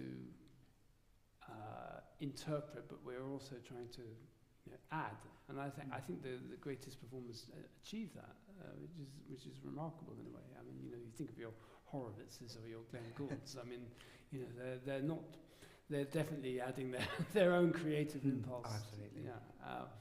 So what I just felt was in that section excellent, but I think you could be a little bit more varied with some of the articulation. I mean, he doesn't.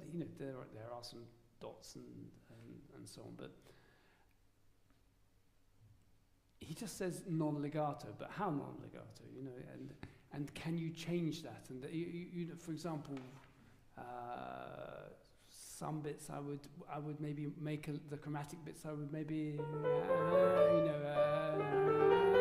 make a little bit more gluey, and other bits maybe I would be more detached. I mean, really, you could be.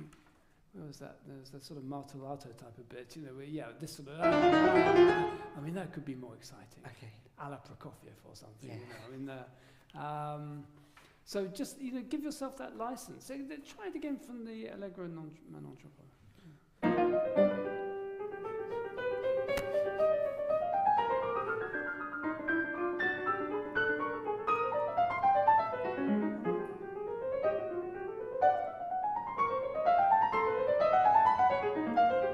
So when you come out of those, you build up a sort of sonority. You've got. I would have these fourths detached. Yeah, so that it's more sparkly. Okay. Yeah. Try it again. The same thing. Yeah.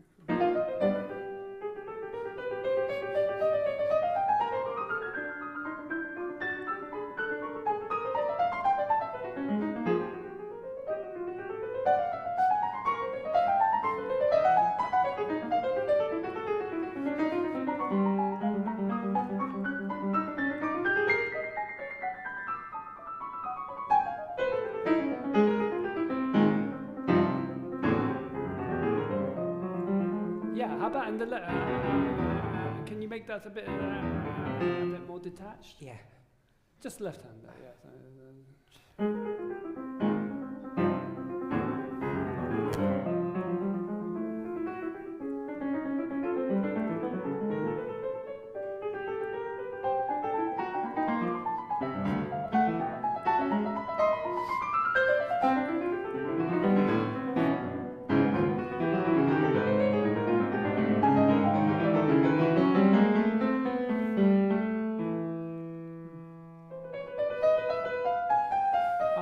Is that, it says a tempo, but does it have to be the same articulation again? So,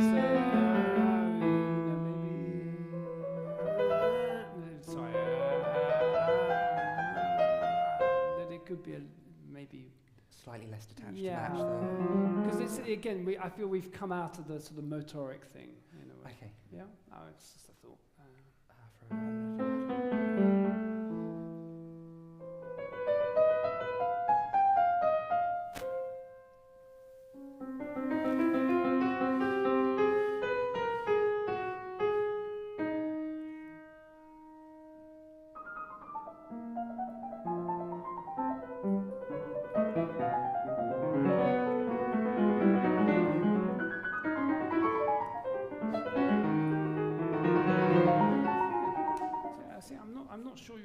Getting yeah, I think you should do that. Yeah. From the top of that page. Yeah.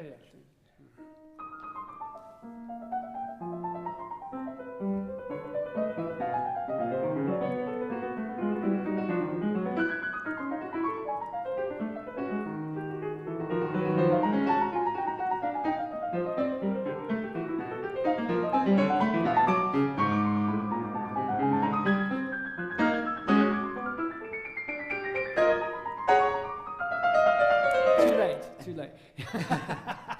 Sorry, it's a bit mean, but again, it's often like this idea of voice leading. If you're going to do something, it has to happen straight on there. Right, bang on. Yeah, just to give it from the top of that page.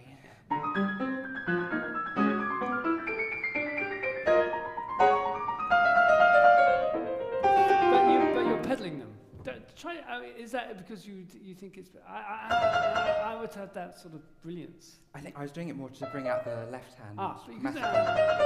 I think you can still do that, but just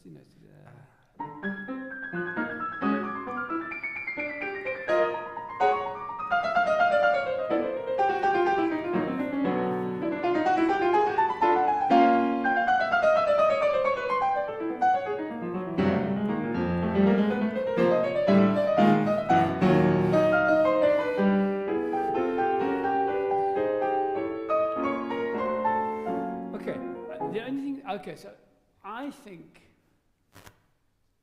someone's written on Allegando there because there's a feeling of you're sort of letting the air out of the balloon. Yeah, I wanted to save that Allegando for later. Yes. Okay, so you want to do that? Yeah. That was that's my marking. No, okay, so that's fine. But what actually disturbs me is that the tone doesn't quite sustain. Okay. I think you can or not do the Allegando as you wish in a way, but I think it has to feel it has to feel really like it's summing up that section, because it is, isn't it, dynamically? I think, and you slightly sort of feel deflated. Okay. don't deflate, and I think that works really well. By the way, I like it. I mean, I do. Yeah, I like it. I think it sort of adds a bit of spark to it. So, pick it up somewhere, and whatever you do, whether you do Allegando or not, there, really keep intense, it strong, really intense. Yeah, that's that line. Has got to be the sort of the summit of that section, I think. Yeah.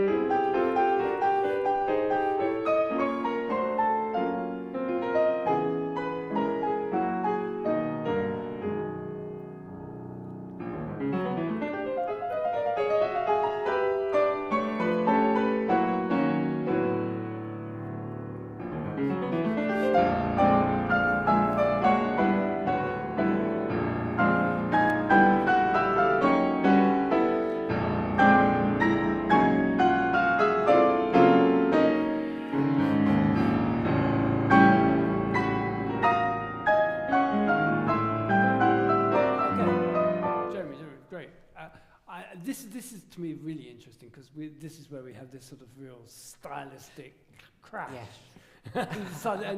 and my only objection is that I feel that because you've got this nice legato octaves, very good. We like that. But I can't hear it. It's I think you need to lighten the thumb. So otherwise it's a bit. It sounds a bit syllabic. Yeah. So really, it's beautiful chords. I love it. I shall have to look at this when I get home. But lighten those inner voices, then I think it will start to feel a bit more sort of smoothie. It's a gorgeous harmony, isn't it? It's lovely. Okay, so why don't you go from the all that stuff again?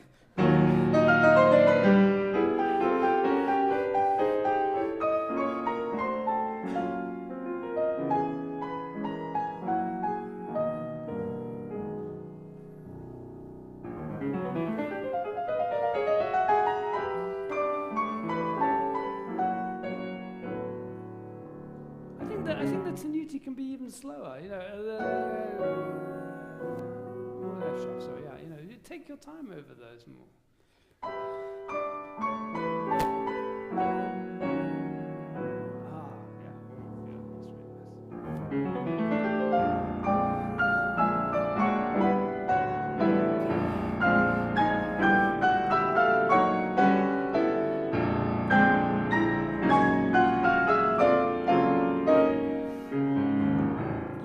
And again, be careful about, one of the problems of music and playing the piano is that our brains are naturally wired to do the least resistance. There is this sort of fundamental biological principle which is very interesting. Are you doing any teaching? Not much at the moment. No, you do any? I've done some, yeah. Yeah. So, next time you have one of your students or something playing to you, challenge them. It's something that they can play well. Yeah. Just say, "Oh, just play the left hand for me now." Bet they can't do it, and because even though they might be able to play both hands together really well, the brain isn't wired in the way that it's actually stored the left hand as a separate thing. It becomes integrated into the memory with the dominant hand, usually the right hand. Yeah, and it's true for me as well. So if you oh God, I can't do that. But if you really want to be on top of things, you have to sort of continually refresh. So even when I've played a piece for many years or something, it's the sort of bizarre thing I might do, just doing the left hand a bit, just to force myself to really see those details and maybe not just the left hand, but break it down into parts or whatever. And so why am I stopping you? Because you're accenting. You have a chord in the left hand, and you've got a melody above it, and you're sympathetically accenting. Would be nicer is the shape, because the shape of it is, it's going, I would shape it through the B flat, not through the A flat because it happens to coincide with the chord in the left hand. Yeah. So just try that again. So make sure, and I think that will be more expressive. More on the B flat.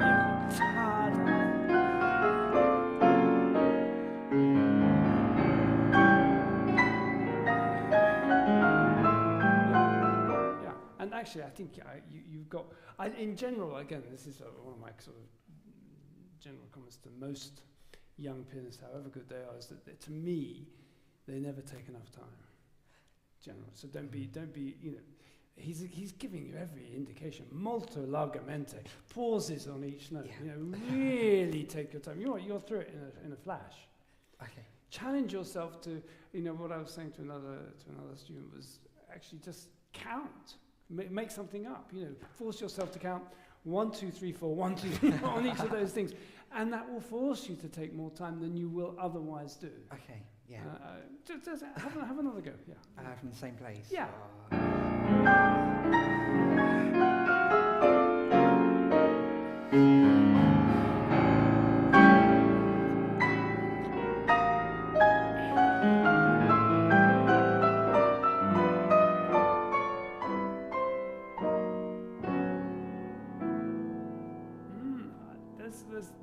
That's definitely better, I think. I mean, maybe not quite right, but I think that's much closer to the sort of the character of the music there.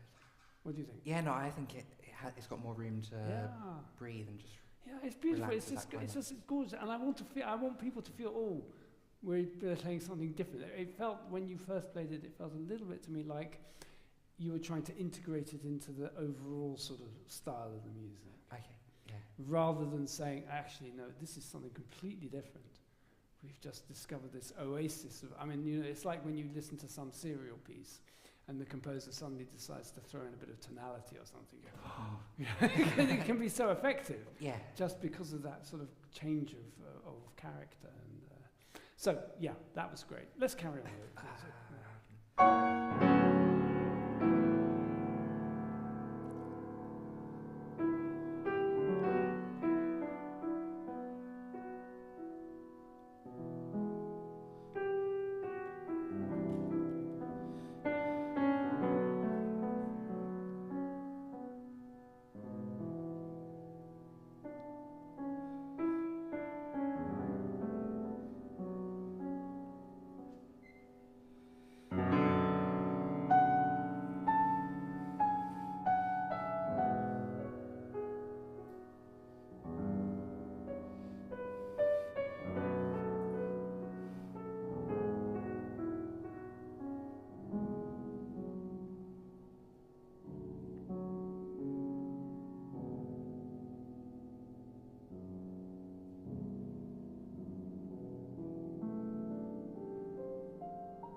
just wondering whether on this occasion actually that needs to be a little bit faster. It's sort of like a sort of dream waltz or something, you know.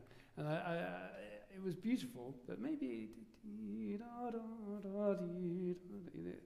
mean, I don't know what 160 is. It's fast. Yeah. Or it seems like it might be.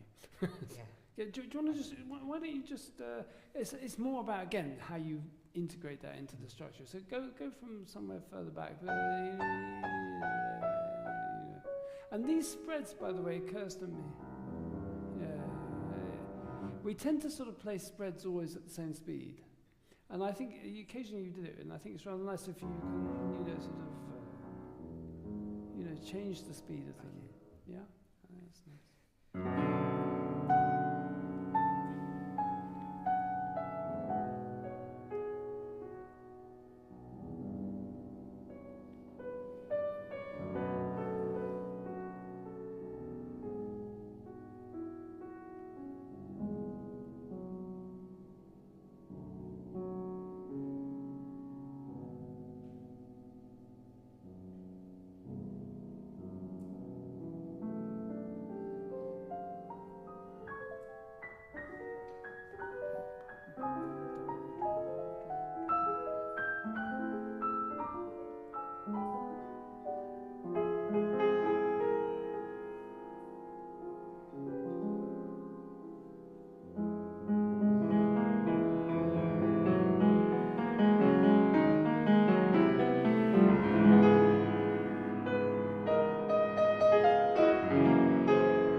This might be a place again to separate out the either more detached and then have contrast. I don't play the chromatic the same as the fourths, I suppose is what I'm thinking, one way or the other. I'm not quite sure which way around it would be, but maybe and have the fourths more connected. I don't know, or the other way around. We tried that before, didn't we? I was wondering possibly Martin for that and then detached and match earlier. Yeah, okay, let's try that.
it's a very abrupt ending, isn't Yeah. it? Yes. Da, da, da, da, da. Again, I wonder whether maybe that would need to be a little bit longer. I was going to ask you that. Yeah. But it's great. The other thought that just crosses my mind is that a lot of the chords, maybe that's as it should be, but they feel a little bit like your fingers are all equally firm. Okay. Do you think voice? I certainly. You should, maybe experiment with that. I mean, one doesn't have to become relentless with that. But there were some rather nice, E major chords, for example, which, in context, I'm trying to find where that was now. But maybe that was back a bit.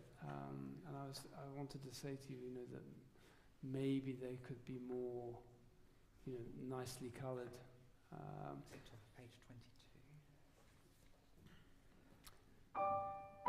Yeah. So,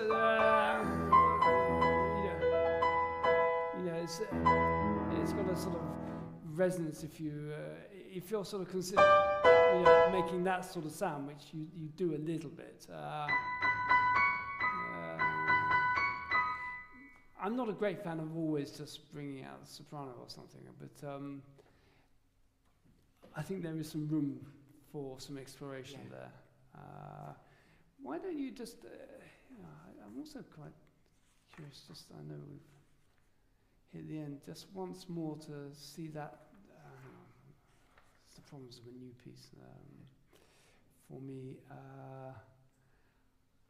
Maybe just play a little bit of this and then contrast it, because this is full of ligatures, so suggesting something very, and I just want to really feel that the tone is different to when we get later on, and you have your sort of, get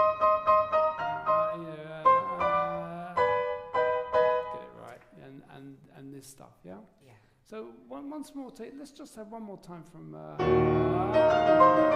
sort of stuff, yeah.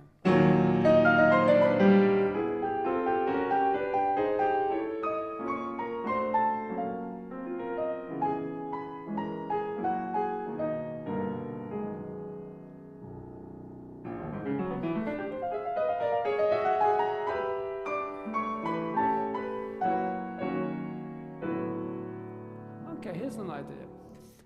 It feels to me like there's two different groups. You've got sort of one, and then an answering.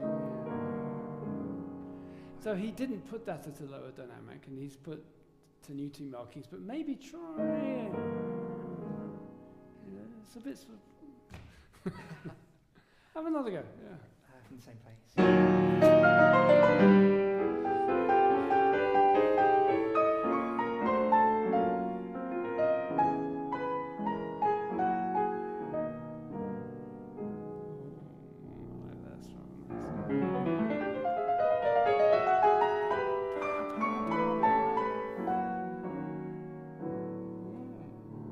I like that.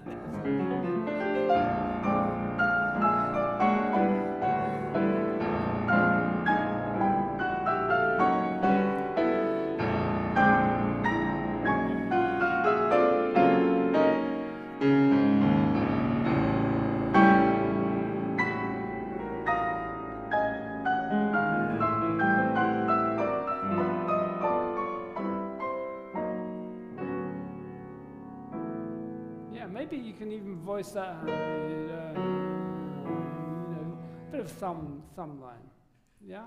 And maybe just go back, try it from the rubato passionata, because I think, again, you could have the soprano there, and then it would make it clearer, maybe, yeah?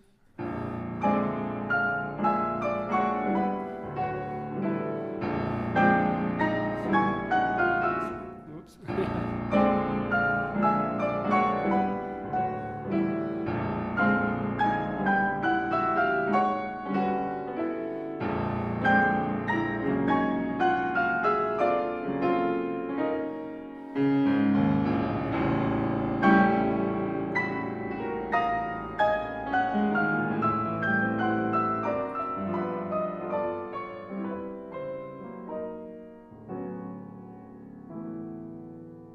Let the thumb come and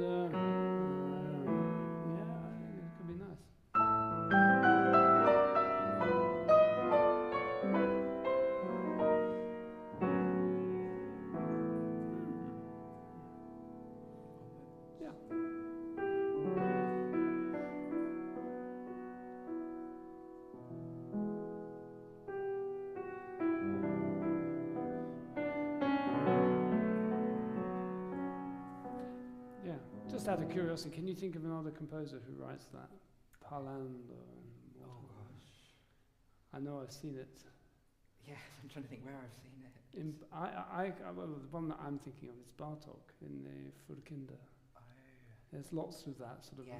parlando, and and he writes that sort of thing. I'm trying to think of one, but or something, that sort of thing. I can't think of the exact one. Yeah, interesting. Good. I mean, we sort of run out of time, but can you just maybe this is it's a bit DA0-ish, isn't it? Is that intentional? Probably. Do you want to? Where could you pick it up from and take it to the end? I mean, it's back there. Or is Yeah. that too far? Is that okay? Yeah, that's right.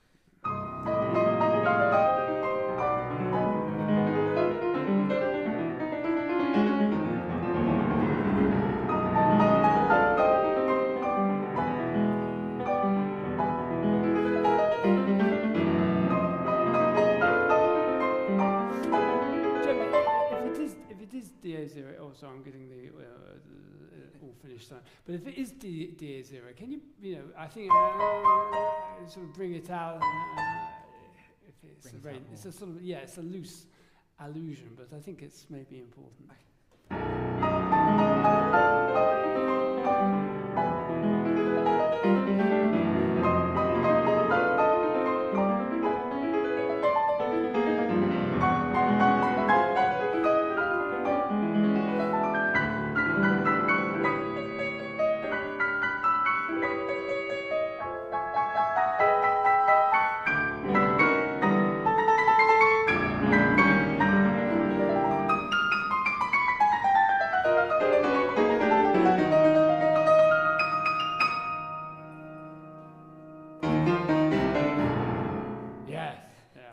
Well done.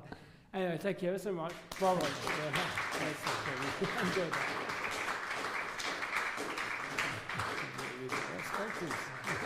that.